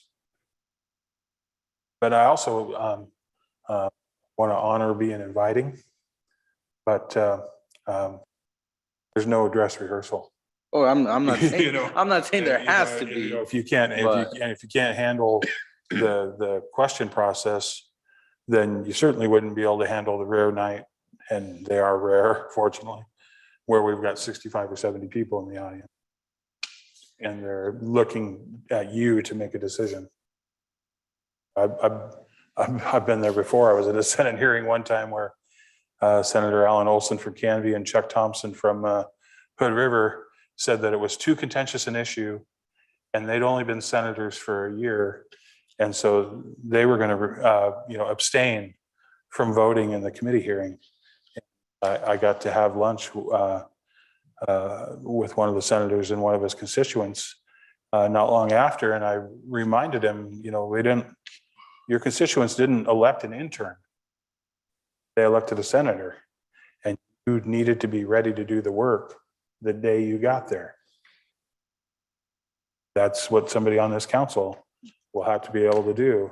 And we'll give them all the grace and all the teaching and all the benefit of our experience. But they'll have to hit the ground running. And one of the reasons I suggested the resume is because you don't necessarily get the job if you have the most robust resume, because I didn't. Pat Anderson's volunteer resume was, longer than both of my arms, and mine wasn't even as long as one of my arms. But I got the job. I think one of the things that I'd like to hear before we even get to the questions or talk further about the process is, what do we think we need here? What do each of us think that this fifth member, how would they, what do we envision with that, with the fifth member? What are we looking for? I see these questions, but I'd like to hear what each of us think it, if we're going to have a matrix, it should be based on one item is what are the characteristics, the background, the talents, the experiences that we think would strengthen this council. All right, so, and that's, it's not always a question you can answer right now, but sometimes it comes to you. But I think that helps build a profile that it's not about how well somebody sits out there and delivers a response. It's about what they're going to, what do we want? So, well, and I think that maybe it's related to the first question on how do you describe the job of a city councilor and the role a councilor plays in governing the city, is that one of the questions should be, do you understand what it means to serve in a nonpartisan position? Because what we don't want to attract is people that necessarily bring a specific agenda that they're, just intractable about, and that they have no desire to learn, a different way of doing things. And so, we don't serve an ideology or an agenda here. We serve a city. And I think that, I think the pressure's on us to get these questions right, because we've done this appointment process too many times. well, with one And person. yeah, and there was, Two. there's never been more than two. But the reason I worry about how many times we've done it, because at one point in time, 40% of our council wasn't elected by the people of our city. They were appointed by whoever the four remaining council members were. So we're making this choice for 4,200 people, Yeah, and and we've made it a number of times now. And so I think we need to be practiced, and that we need to have a specific sideboards around how we perform the process, because based on past, experience, we're going to be performing this process again. And then Going back to your question, do you have an answer to that? I mean, well, I've thought about it. yeah. And so I've kind of thought what- about it. There's four on here. There is, the last time when, I'll give an example, when Brian Loy interviewed, what I thought he brought to it, which would expand our wisdom and our experience base as a 5-member board, was his business background. So I thought that was a healthy addition to us right now. There are, I'm looking at, well, one of the things, the first question on here, I had the job. I think that's an inherent bias question. Inherently biased. Because it really precludes and presumes that somebody knows what has been on a city council or a board or a governing body. That doesn't necessarily mean the best person to be on here. For instance, I'm not looking necessarily for somebody who's got a broad resume sitting on various boards or commissions or anything. So I believe we need to, I'm gonna just, I believe we need to have this conversation as a council. If you, Mayor, if you don't think we should, then I'd like to talk about it, or No, Tyro, if I you're not think that's, comfortable with it. I think that's why we're here tonight. Yeah, so I guess the Are question these would- questions the right questions? Do we need to add to them? Yeah. Yeah, So I guess, you know, you're mentioning on Counselor Lloyd, his background that was unique that nobody else had. Current council background is hold such background, so we would need kind of Well, X to kind I of. don't think you have to, but I just think that the broader we can think about the people we have on the council, base life experiences, career experiences, I think it just creates a better group dynamics for making diverse. So that's one of the things I will be looking for. How does it help us? Another thing that I'd like to see is an increased diversity. Those are some things in my head that we have talked about it. This is an opportunity. And I believe that we need to look at that as an element of this. It's not everything, but I believe it's an element of it. I would like to see individuals that have worked in, doesn't have to be a governing body, but has worked with the team and understands discussions and listening as well as giving input. I'd like to see people that can work collectively, come up with decisions. So those are three things. Whether I'm sitting here or whether I'm sitting on interview committee, sat on for a lot of years. Those are some critical things that I always look for. Strengthening that's going to be making decisions. So that's those are three that I'll be looking for that I think are important. So I'd like to hear. Yeah, I think a So- question, for me, a question, then kind of just hearing what you're saying, I totally agree with those. The question would be is like, what is your leadership could look many ways, right? Have to be the point person to be. How can you encourage others to step up in their moment to take the lead? So again, so what does leadership look to? That's important for you.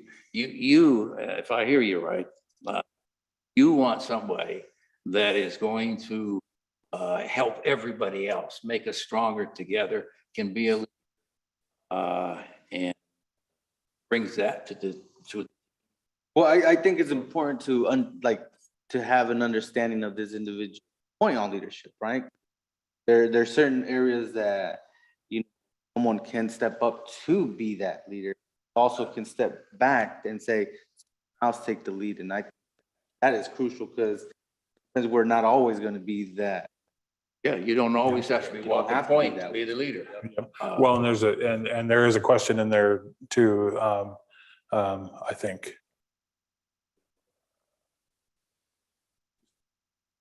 We need to find a way to get a look at what we already, one of the reasons I pushed you to run. I think I told you, I said, you're doing everything a city councilor is supposed to do, doing it better than the current council in terms of making relationships in the community.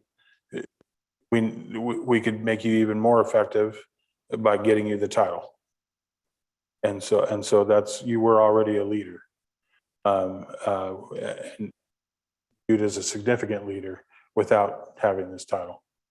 And then the professional qualifications, I mentioned that the council in those days asked for volunteer and professional resume. And I agree with you. I've called them bullshit meters in the past. You know, it's good to have Council President Nissen when we're discussing public safety issues because he's a public safety professional. It was great to have Mark on council when we were discussing public works issues because he'd been a public works director. One of the reasons that I pushed Jimmy Franks to apply was that he was a commercial banker. And I wanted us to have that private sector finance background that we hadn't had before. So I think before maybe the way we shape this is let's take a vote right now on whether or not they should have to submit their personal and professional resumes. Get an idea of Well, I what think, their volunteer and you professional know, resumes. I appreciate, Mayor, your response there, but I don't know because I haven't seen any applications. And I don't even remember really all the questions, but there's Yeah. only 3 of Well, them. the questions are in the staff But, report and the applications But I don't know we why can't we have can't just, until we're but, discussing them in the public. wait, well, we are in public. No, I mean, Greg Oh, sent you don't out that have a link email for it? today that had an explanation for why.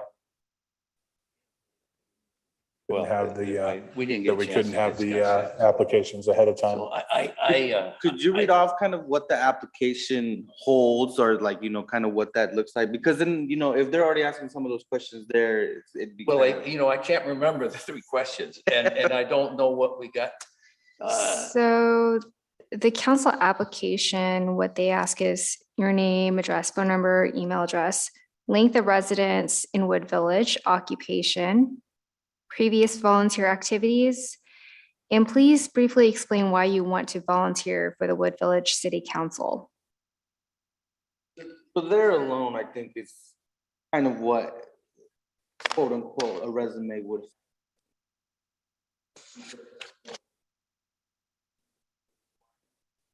Based off that, I would say, for me, I would say no. Here's, you know, and I'm gonna split this baby. I'm used to looking at resumes and they don't, many of them, but they've never gotten anybody a job. It would help me, but I think we can, I don't know if we need a professional. Well, if you don't have the professional, then how do you get to where you need to go on whether or not they're complimenting the council based on their Well, professional experience? well, professional experience isn't necessarily show up on a formal business. Somebody, I believe that there are some have trouble that may be applying, I don't know, with both submitting a professional and a personal resume. I think if we, I'm sorry, not professional and volunteer. okay, Yeah. And so we would want to see their volunteer service and we would want to see their professional know, service, the and- jobs they've worked. well, here's what I would say. It's an option. They want to submit it. Not comfortable doing that or doesn't know how to. I think it's an option. All applied for jobs when they give you optional letters or optional other items that I don't think it ought to be mandatory myself. I think it's an option. And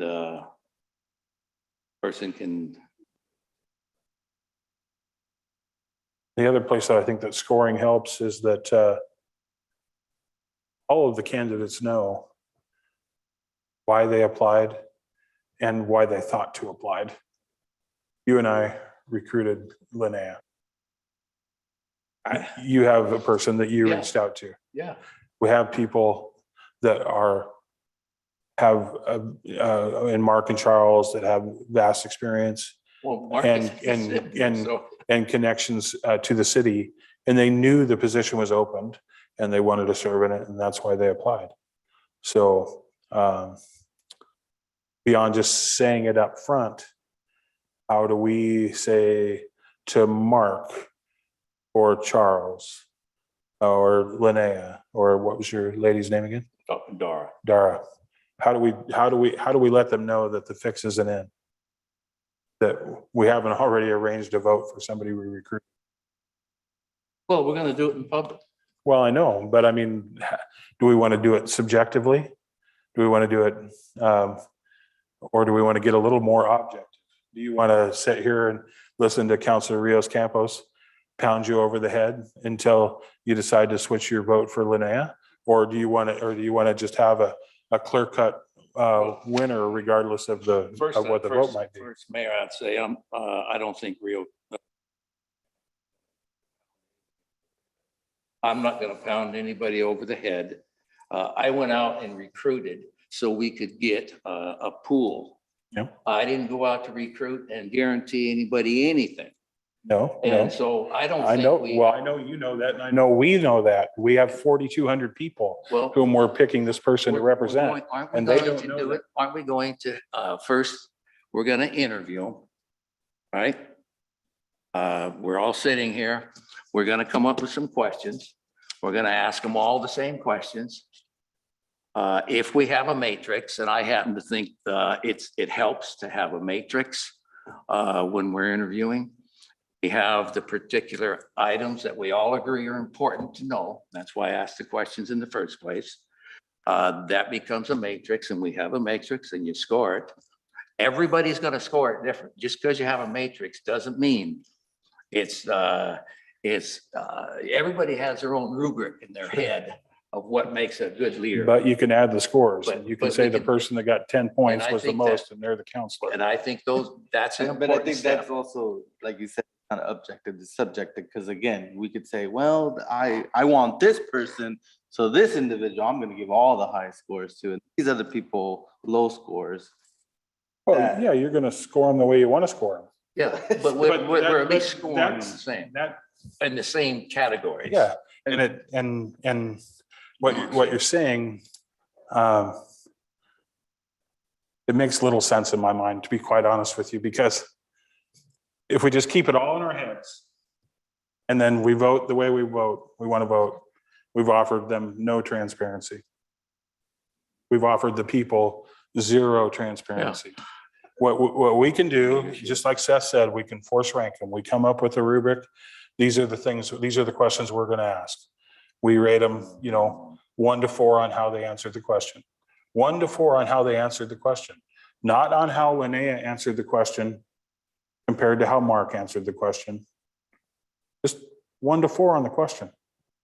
And then we take the 5 questions on the rubric, or the 10 questions that are on the rubric, and we add up each person's individual score.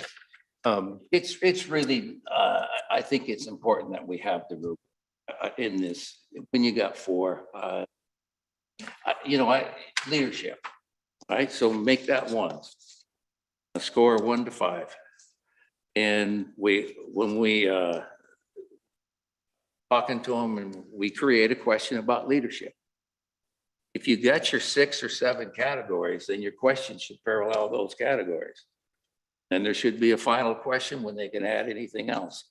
But if leadership is 1, and I agree with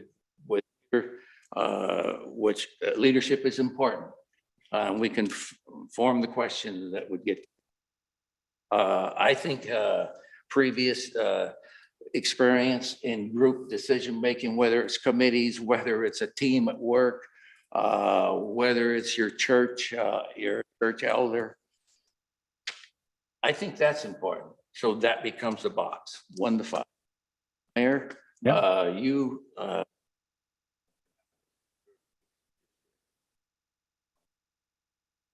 Well, I would ask them to reflect on their professional experience and then we Okay. can rank them, 1 to 5 based on how they would complement the current. there you council. go. So that, and I think that becomes then transparent and it becomes less subjective, always subjective, Yeah. but less subjective. And I think we could do that. And I think I'm going to suggest that maybe Well, if the people got to pick them, all the reasons the people would want to pick them are going to be subjective. But the person that gets the most votes wins. It's a zero-sum game. So we got to find a way to score them. And just to kind of bookend a little bit, this process ends when 3 of you. And the rubric, the questions the application that we sent out. 4. 3 out of 4. No, Yeah. be 3 out of 4. Majority. Got to count. Oh, well, just Doesn't talking. have to be unanimous. Well, I know, but I was just, Bruce is not here. I thought you said it'll be the 3. No, we just It'll need be 3 votes is what. If 3 of you, thing. if 3 of the 4 of you agree on a candidate, then that is. We understand the score. We know, Yeah. we understand the core. But, Yeah. but the deal about that is then, the other reason why a score is valuable is that, there's 4 of us. So what if we can't elect anybody? What if 3 of the 4 of us can't decide on the same candidate? And that might be the situation we're in. The point I wanted to make was the application rubric, the questions that you guys asked in the interview, those are all tools to help get to that point. Yeah. And what you direct staff to do is tell us what tools you want to have provided and what questions you want asked in order to get as much information as you need to make that decision. Well, let me, let's look at these questions that are already in front of us. That may be the way to build an initial rubric. Gets to the issues there. Like I said, I don't like questioning that first bullet, but we need, Yeah. but that could be, But that could be the define leadership, Yeah. in your mind Exactly. or in your experience. That could be Yeah. the leadership. so let's just right now rough out. Leadership is a box that we're going to score. The professional is a box, professional experience and And I like what you say about group factors. That's question number 2. yeah, And that should be one of the things, because we also got to be able to trust this person to go out in the world and represent us. Yeah. John doesn't necessarily want to be on Yuskafuk forever. And I'm on 4 other committees besides being mayor. And then that's councils in the past. What they did was that, somebody that had the spot would take you aside and say, I'm tired of doing this job. It's your turn now. Yeah. And so, we have to be able to, send them out into the community to, a Muktuk or MHCRC or absolutely. Play East or Main Streets or Safer. I mean, there's just a million places where we want them to go. So I think that how you work in a group is a great question to keep. Yeah. And what about, what do you believe are most important issues facing the community at this? I think it's a good question to gauge whether or not they're actually paying attention.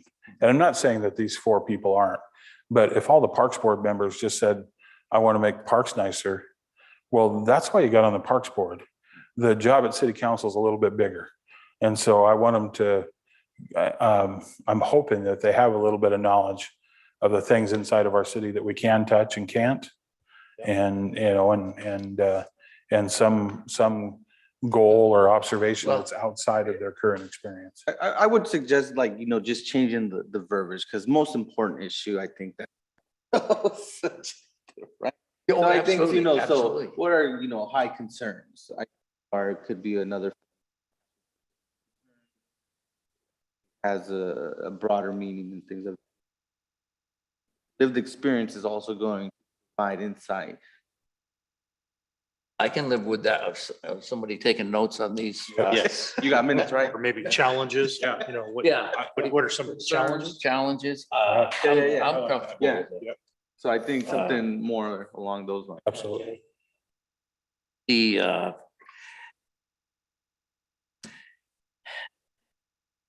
I would just come out and say, the last one, I'm not a big fond of saying Yeah. 10 years. Cause at the same time, sometimes we don't even know like the next year. But, Yeah. I think more, even just saying 6 months, a year or something like that, something more, I think, where they could Tangible. tangible, exactly, yes. Yeah. I mean, we could even shape it to the current crop. And the crop that we come up to. So we know these guys, whoever gets the spot, if they want to keep it, is going to have to be on the November Yeah. election. So we maybe could saying say, what what's your from here vision now? for 6 months? Yeah, from between here now and the until, election. yeah. It's through November. Yeah, at least through November. Yeah, and then I'm all for striking the what do you hope to accomplish for the community in serving on city council? Because you're just going to be one of 5 votes. You could come in with a lot of hopes and dreams and Well, they're going to lose. yeah, I mean, 4-1. if somebody comes in here and tells us 3 things that by God, they're gonna get done. I'm going to ask them where in the hell they've been. How come you didn't bring those ideas to the current council? One of the So, question that I've been noodling with here is getting to really the point that I said of the part of what I'm looking for, but there's gonna be people on that are gonna have life experiences, going to have some skills, some training, some I don't even want to use personal attributes, but I want to know some of those things. So how that sometimes is asked is, what do you believe you're going to bring to the city council? And let people just talk. And I'm not trying to wordsmith that question right now. or let them put the blame on us. Based on your lived experience, what have prior councils not accomplished to make the city better If for they've been you? aware of prior. Yeah, yeah. Like, would you say like, kind of saying like, what are your strengths? Well, it's strengths, What, skills, what life experience and life skills are you bringing to experience, the either council? personal or professional. What are those things they can bring? And then we listen. Yeah, it's a good way for them to point out how they're unique, Yeah. what might differentiate What them can they from bring the to folks that are to a also five, asking to for the this spot. 5 Yeah. You bring cookies? You bring Donuts? cookies? Yeah. So just to recap what That I is heard on the first 5 questions that we included previously, you'd strike the first and the 4th question, but you liked the second and the 3rd and the 5th, as long as it's changed to, well, please describe your vision for Wood Village by November. Or just a shorter time frame. I mean, we Short just timeframe. discussed the APP and we've had a lot of discussion about, do we need to make it longer than a year? Could there be some 2-year, 3-year horizon type deals? We don't even ask 10 years of ourselves. I would like to see if Counselor Nissen. Yeah, Counselor Nissen, you, Have we talked enough and now it's your turn? Things have been going in and out, and I've been barely holding on to the discussion. So at this point, I don't have anything to weigh in on.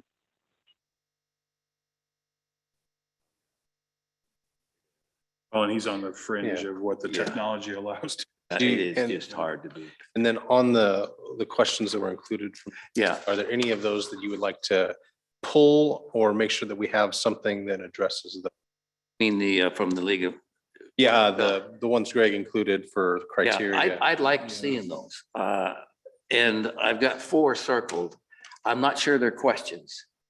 what I see those as are, again, I think we should be looking for those things, as applicant.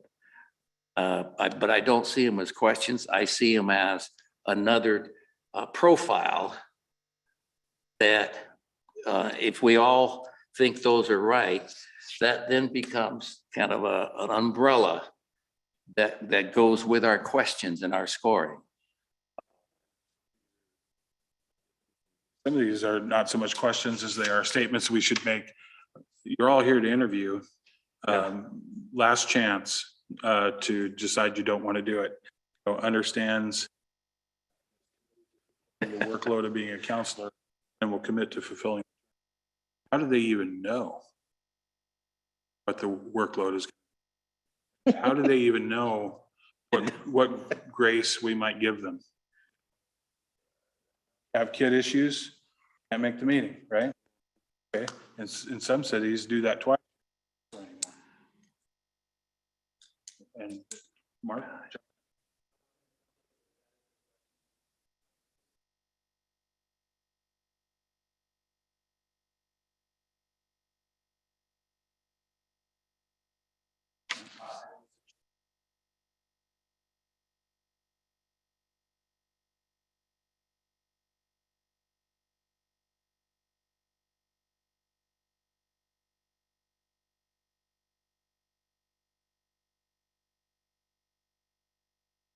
But we've adopted that. We have a rule in Well, regards to that.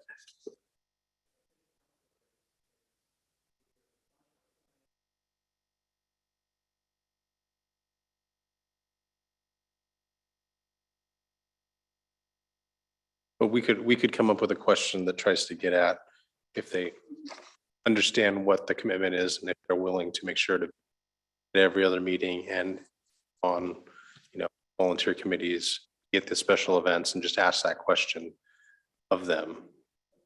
That's a good question.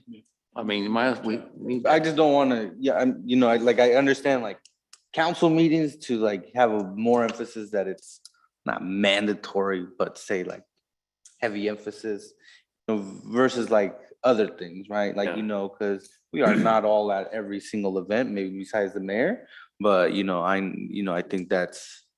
Well, we're That's- allowed to give ourselves choices. yeah.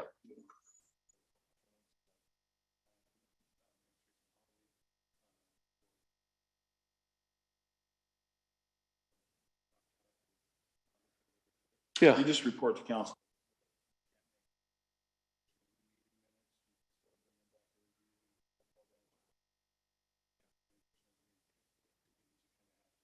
Yeah, and that's why I go back, because I'm the one that had been on the road at times. That it's really important. So I don't know if it's Bruce's end here or our. I think it's real important for us to make sure that if somebody is being in there to that meeting or what vehicle is going to be, that it works. Because we do want to allow people to participate that may be gone. I mean, my first question when I was approached about being on the council was travel. If we can't work that out, then I don't want to go on there and then feel like I'm not fulfilling the job. So I feel bad for Bruce whenever he's not here, because I've been there and you cannot hear. It just comes in and out and you feel like you're just. But you're also not absent. I know. Unless you don't. Yeah, Unless you don't. no, call and them. I just mean, I Bruce is want here. us to And that actually continue was a charter amendment. about the, Yeah, the voters voted on, well, I if want I to, remember right, to allow technology because it wasn't or how you can be at a meeting before. so let me just, I only said that because I want us to keep working on that here in the city, paying attention to that, so that people can be engaged. Again, if a single person is at home and they got 3 kids. So, And talking about the commitment, it's not just coming to the meetings. You're getting a packet a week ahead of time on your time, at home, going through, page by page and understanding by the time you get here, understanding what at least some of the history is. Objective. I don't want to do with that question. Right. Greg and I have had the conversation. Children as an obstacle.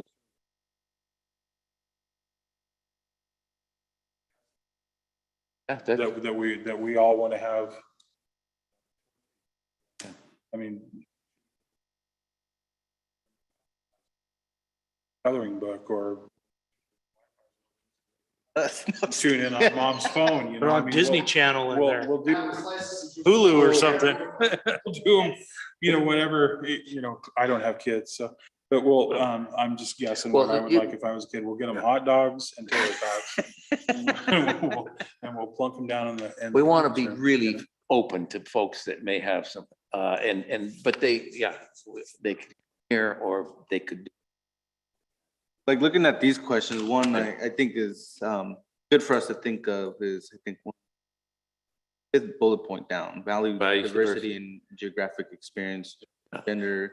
I think that's important just because, again, being such a diverse city, understanding kind of, Yeah, essential of that. absolutely. Can I make a suggestion here on these?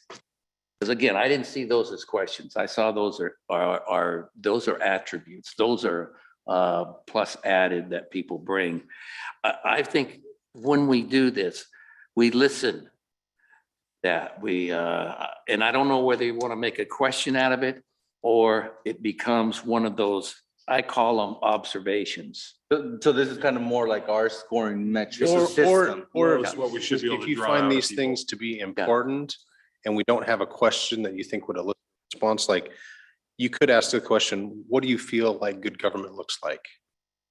To kind of hit the third bullet point, if we don't think that the questions we already have, they would necessarily talk about what they think that. Well, That's One bullet point has them. Already said we'll add prior service resume. Yeah. And they can provide it if they want to. Yeah. Understands and is committed to. Already decided that there's no. No. So that's not a question. Understands and is committed to the principles. Challenge the person that wrote. Exactly. well, and that's the thing. It would be interesting to hear what all four of them On think. the federal level, what good government is. Good local government. Eliminating words. Well, Make reports shorter. Keep going, Mayor. That's good The government. next one, Willingness to listen and learn before. I think we all want that. Yeah. And so, And I think that's something that we should be able to hear in their answer. absolutely. And So I not a think, question. and it's not a question, but it becomes an observation and we write that Yeah, down. that should be part of the rubric. It's part of the rubric. And, Yep. And so just that rubric staff will be putting together for us to use. We would put together something based on the Values, feedback. we get. diversity. Values diversity. That's something we want to hear and we observe it. We listen for it in their responses. So now we're asking the questions, but we're also asking ourselves to listen for responses Yep. that fit the profile. So I'm willing to let.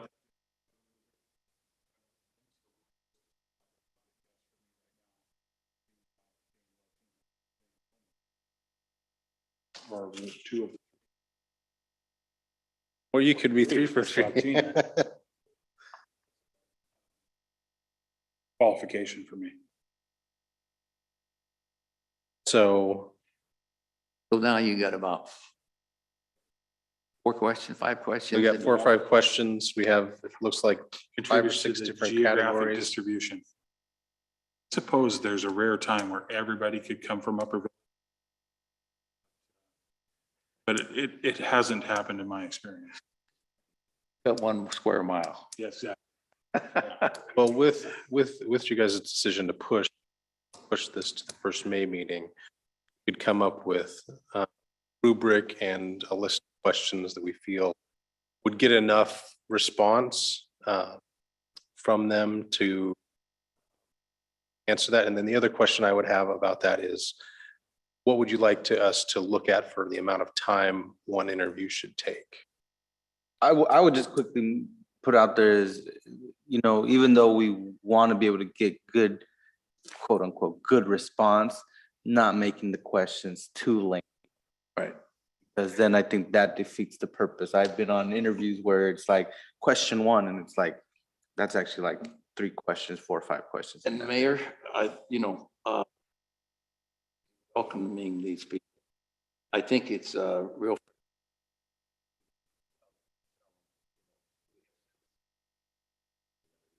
Every 30 minutes. And then let them know Yeah. that you got about 4 or 5 minutes on each question.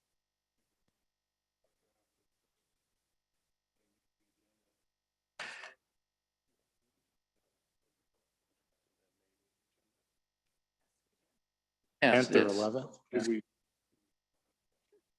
I would Let me roughly ask- just let throw, me ask this. say 7 minutes Okay, so per. maybe we can do it at the meeting, or we could have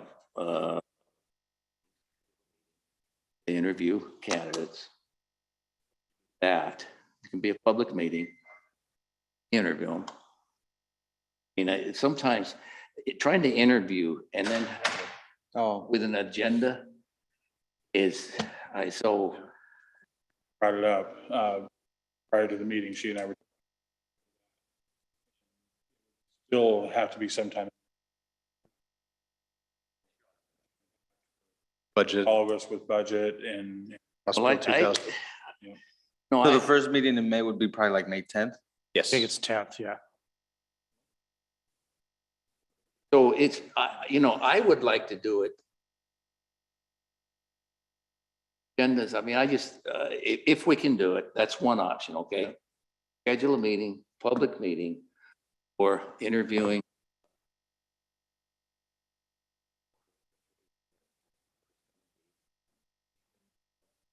Schedule that at 6 o'clock.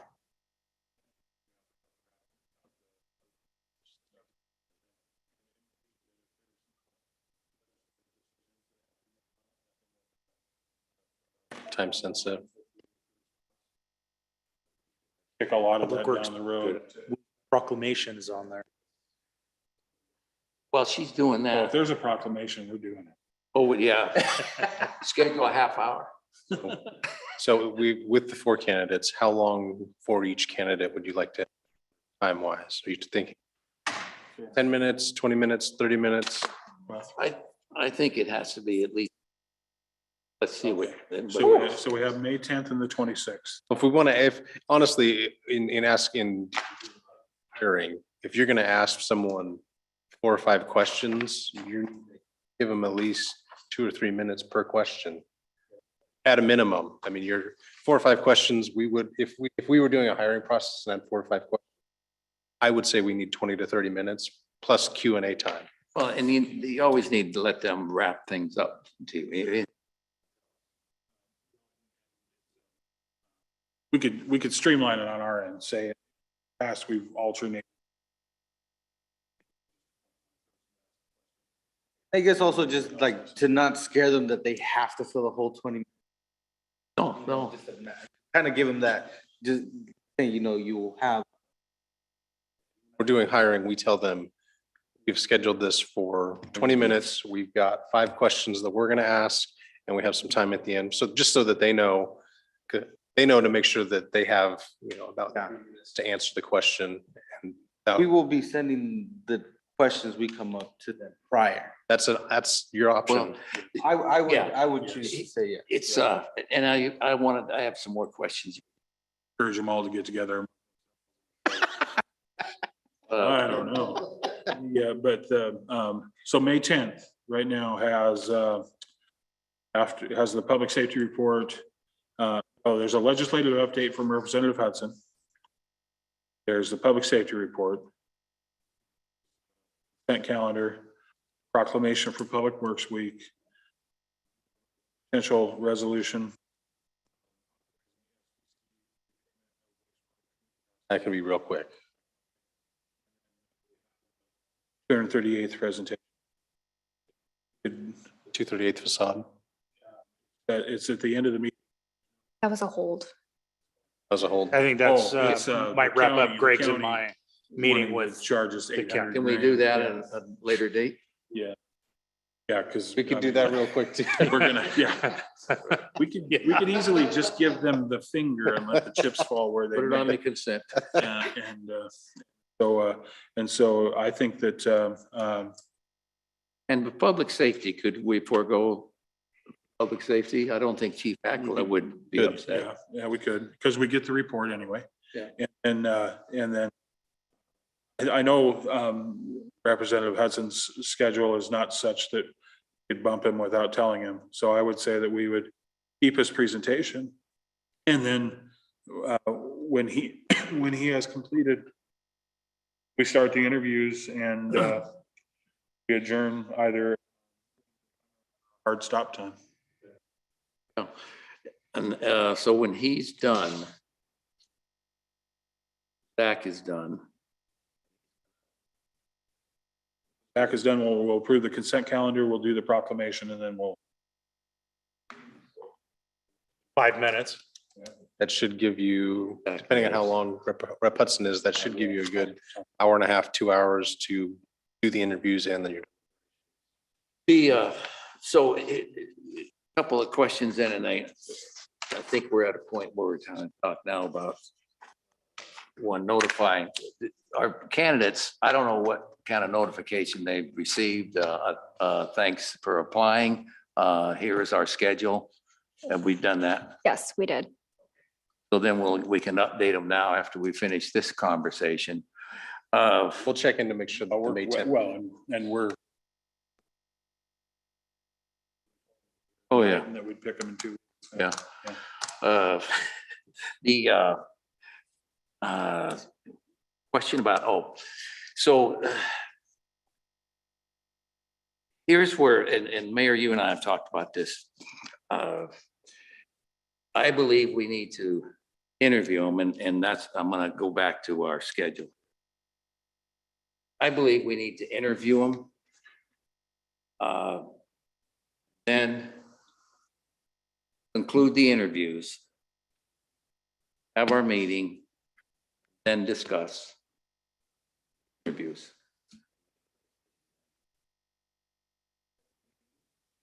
Well, I mean, We don't have to, but we don't have to make it that same, we have to make it in public. yeah. Yeah, so So you- whatever you'd be asking the deliberations you four do. candidates No, another meeting if they wanted to.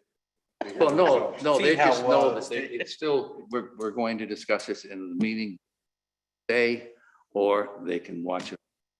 Some may want to stay, some may. After the interviews.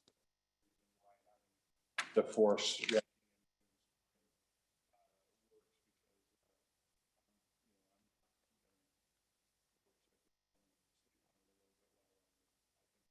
I We didn't have them say in a that. room, we ask them, and I said discuss it at the. what we just said was we'll do the consent agenda, we'll do representative, the consent proclamation, and the rest of the Well, meeting will I- be the interview and hiring process. I'd like to hear, I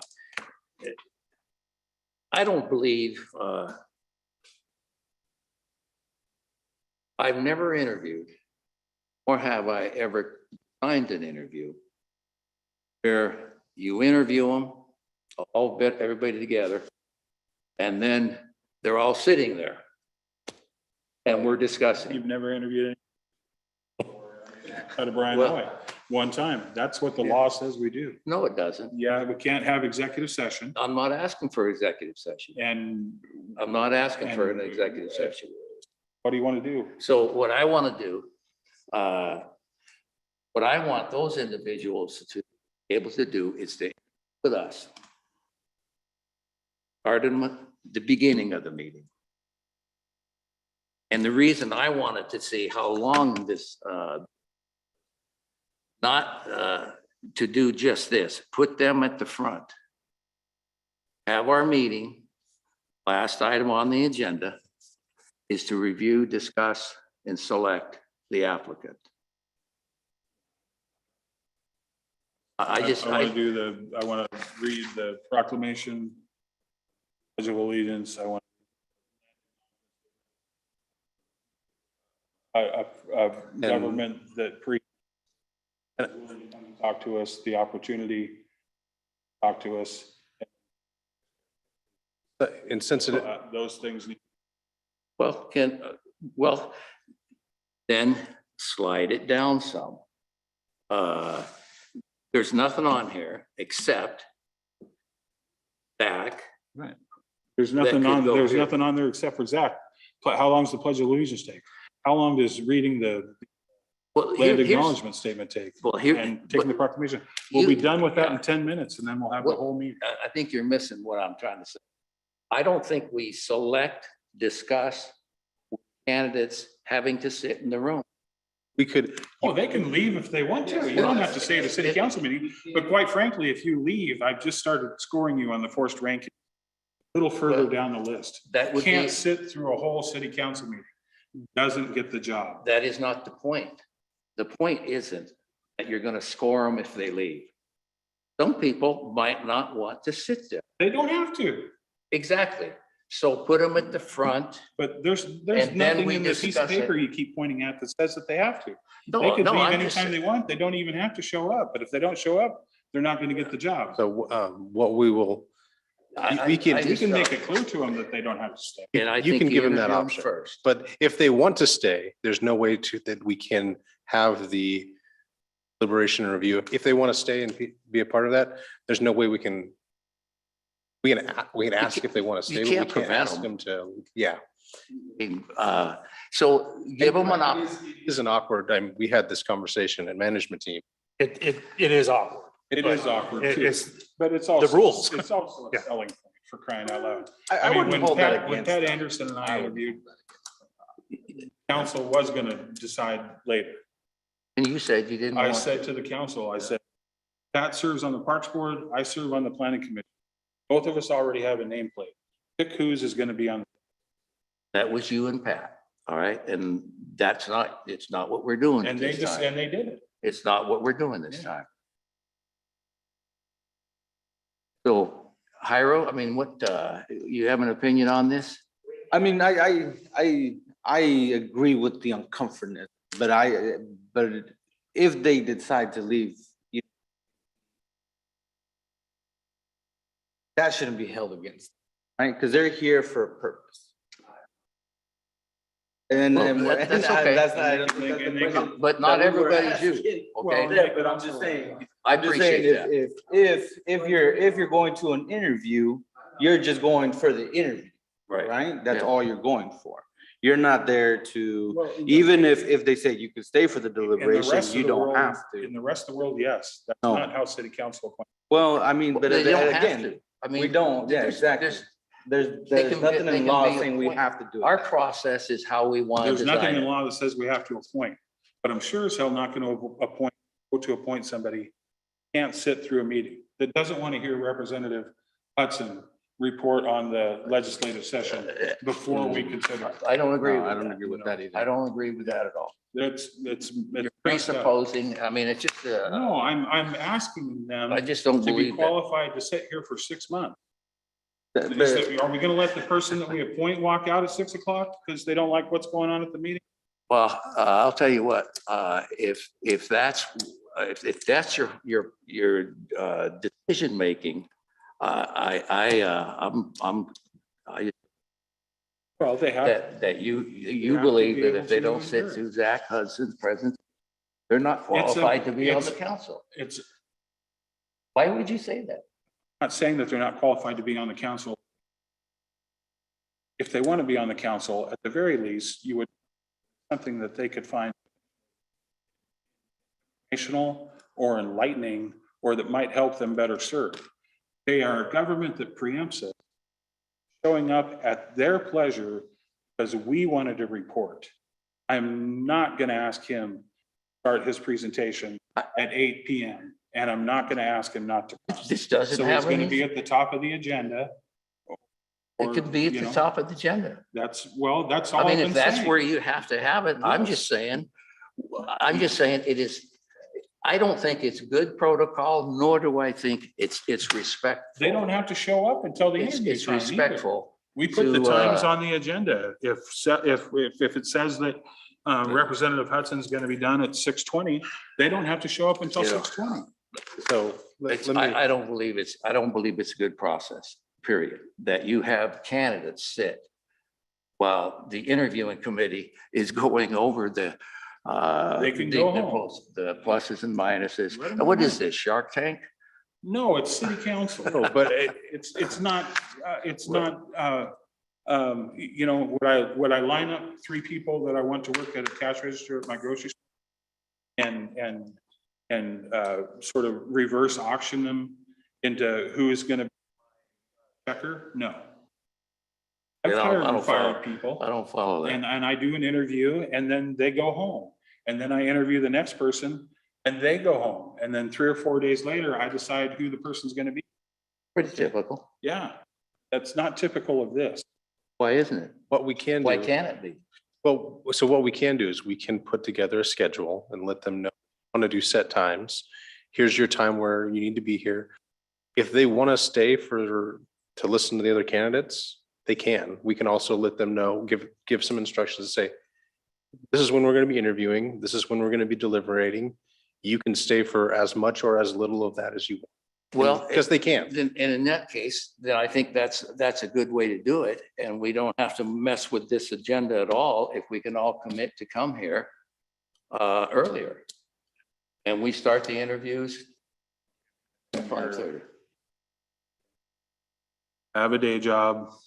Okay. I don't get off till All right. 5 o'clock. Okay, can't do that. All right, so, I can, so we're gonna I set can times. set the agenda. We could, yes. That's my purview. As the mayor, you set And the so agenda. we will have the Pledge of Allegiance, we'll have the land acknowledgement statement, Pledge of Allegiance, Representative Hudson's presentation, put the time, proposed time for Representative Hudson's presentation on the agenda.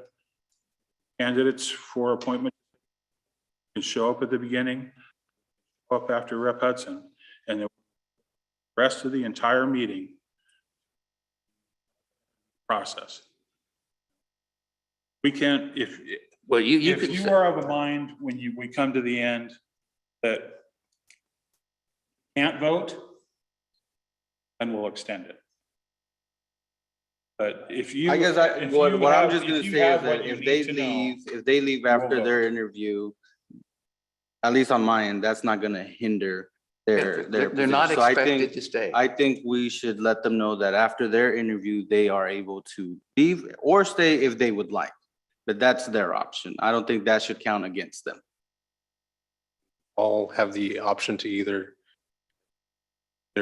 see a positive that they want to be efficient with their time or a negative that they don't want to hear about all their competition. And that's entirely within each counselor's purview to either rank them higher or lower based on. So, Well, I think that can work, if you set the times, Okay. and we interview them. And then when we conclude that, the deliberation then would begin. And, they're either welcome to stay or not, what, but, what we'll do for the schedule is I'll put 20 minutes per candidate. Then 20 minutes for deliberations. That gives us an hour and 40 minutes. So hopefully that'll put us close to 8 o'clock. And if you guys need more time, you can go. We will stay here until the. I think, you know, Morning, if I that's what- really think if we have as we talk, these questions, and we have that scoring guide, I think we're gonna be able to accomplish this in a way that, once again, presents to these individuals that we're really interested in their interest to be here. We're gonna select one, and when they all walk out of here, they all feel good about their experience in front of this council. And I will suggest that we do send out the questions beforehand. to Let me them with- review- let me With re- ample time. Let me review what I've heard. So, and you guys can add or tell me if I'm wrong. So we will put together a schedule. We'll have some instructions and give them the options of what they can, whether they can stay and leave or they can stay for the whole thing. We'll send out the questions beforehand. solicit a professional / volunteer resume if they want to submit it. We will pull the 3 questions you identified from the prior interview process and make sure those are included. And then at your next meeting, we will come up with some additional questions to try and get it what we had talked about for LOCs, kind of best practices. We'll see if we can come up with some sample questions that you guys can consider. Yeah. And then we also come up with a scoring rubric for you guys to do. So we'll have a list of the 3 that were previously identified. We'll come up with some other ones and a rubric. You guys can tell us if that's good to go or if you want to make changes at your next I meeting. think the LLC stuff, I do a too. list. Yeah. And so It becomes a score. a reminder for us to listen. Yeah, those aren't questions. Those are observations that will, Probably no more than 2 extra questions. Yeah. Yeah. No more than 5. I think 5 yeah, is. 5 is good.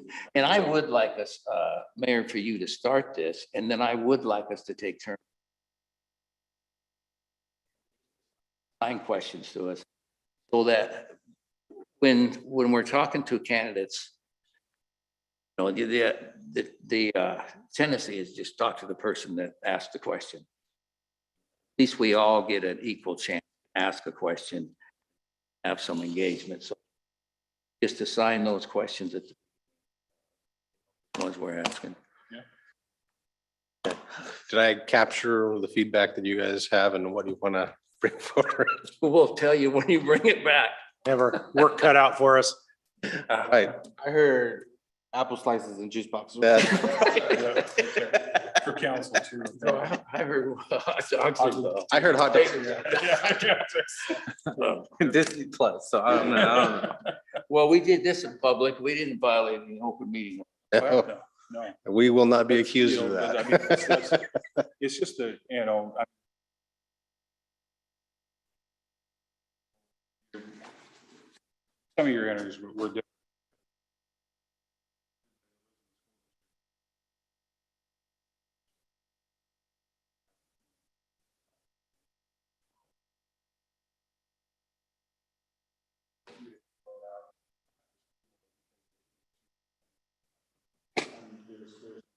A lot of them out there. There's some.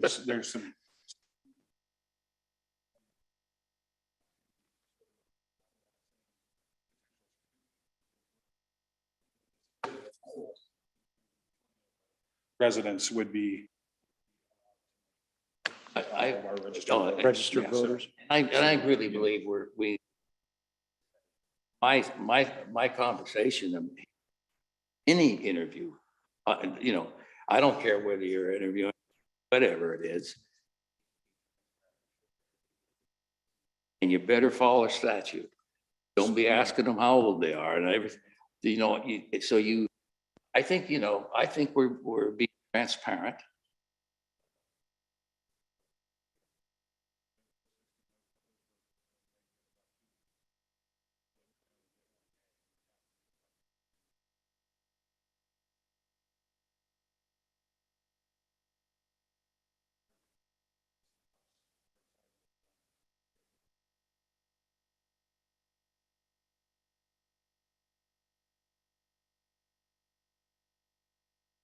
Well, you guys have an opportunity Different to process, bring so- someone in that's gonna augment.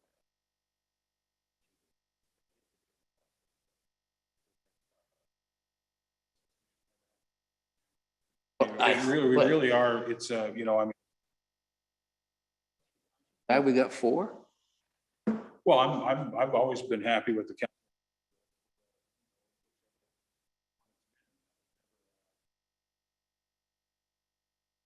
I think, well, you know, maybe I'm overreading this, but I'm glad that But I all would of us rather- have but I had would rather the voters conversations. pick them. Well, yes, yeah, but I'm glad that we got 4 people. How many people are on the Parks Commission? As Like a 5, planning How about 6. commission, planning because we can never get a commission? quorum. Parks is better anyways. Okay, Parks is easy. Parks has juice boxes. Parks does a doodle poll for 1 or 2 times a year that they might. As the guy that's not on parks. People to show up. I've been to more parks meetings than you have, and you're on the parks board, so it's, I used to, I came to like 4 of them in a row at one point in time because of an issue that was important to me. In the refrigerator. It's a commission, that's true. Legislative, they can only. I've pointed that out to them before too. The motion, or are we good? There's no motion. I think that we have what we need for the next. At one point in time, I actually publicly advocated getting rid of the Parks Commission, so. All right, so we are 20 minutes past adjourned. We're 10 minutes past hard stop time. But when Councilor Minor comes back, I want to take a vote about going past the hard. I have about 5 minutes of an ask. So I would make a motion that we continue the meeting even though we're already past the hard stop time for about 5 minutes. I'm comfortable with it. 5 minutes though. Second, have a second? Second. All those in favor? Aye. Aye. Gave $1,000 tonight to the someone that will be affiliated with the Ukraine Bible Church in order to do good work in Ukraine. I have 2 other council discretionary fund votes that I would like to take. Have the Cinco de Mayo program with car show. Is it on? No, because we cannot identify a location yet. So that is kind of where we're at this moment. Greg and I discussed that potential. That we came up with was that we will take a motion to vote $500 reimburse an expense. Get it scheduled. $500 towards it. Doesn't get scheduled. So I'd entertain a motion to $500 council discretionary funds, reimbursable. All those in favor? Aye. Aye. Okay. Second, cultivate initiatives. Already doing a great job on the rights of way. I understand they have just one power tool and that most of the work they've been doing. Entertain a motion, $500 in the form of a couple of power tools, like a industrial hedge trimmer. I hope so. For cultivate initiatives. Support. Second. All those in favor? Aye. Aye. Thank you very much. We're adjourned. Yeah, we can be adjourned. Let's see. M? Hey, M, Yes. I sent a note and I don't know if we've got notice out for the scholarship. Yes, it's been discussed with staff, and so that's been added. We will be including that into the newsletter. Okay. Next year, maybe it's go out a little bit earlier. Because those kids are all shocked.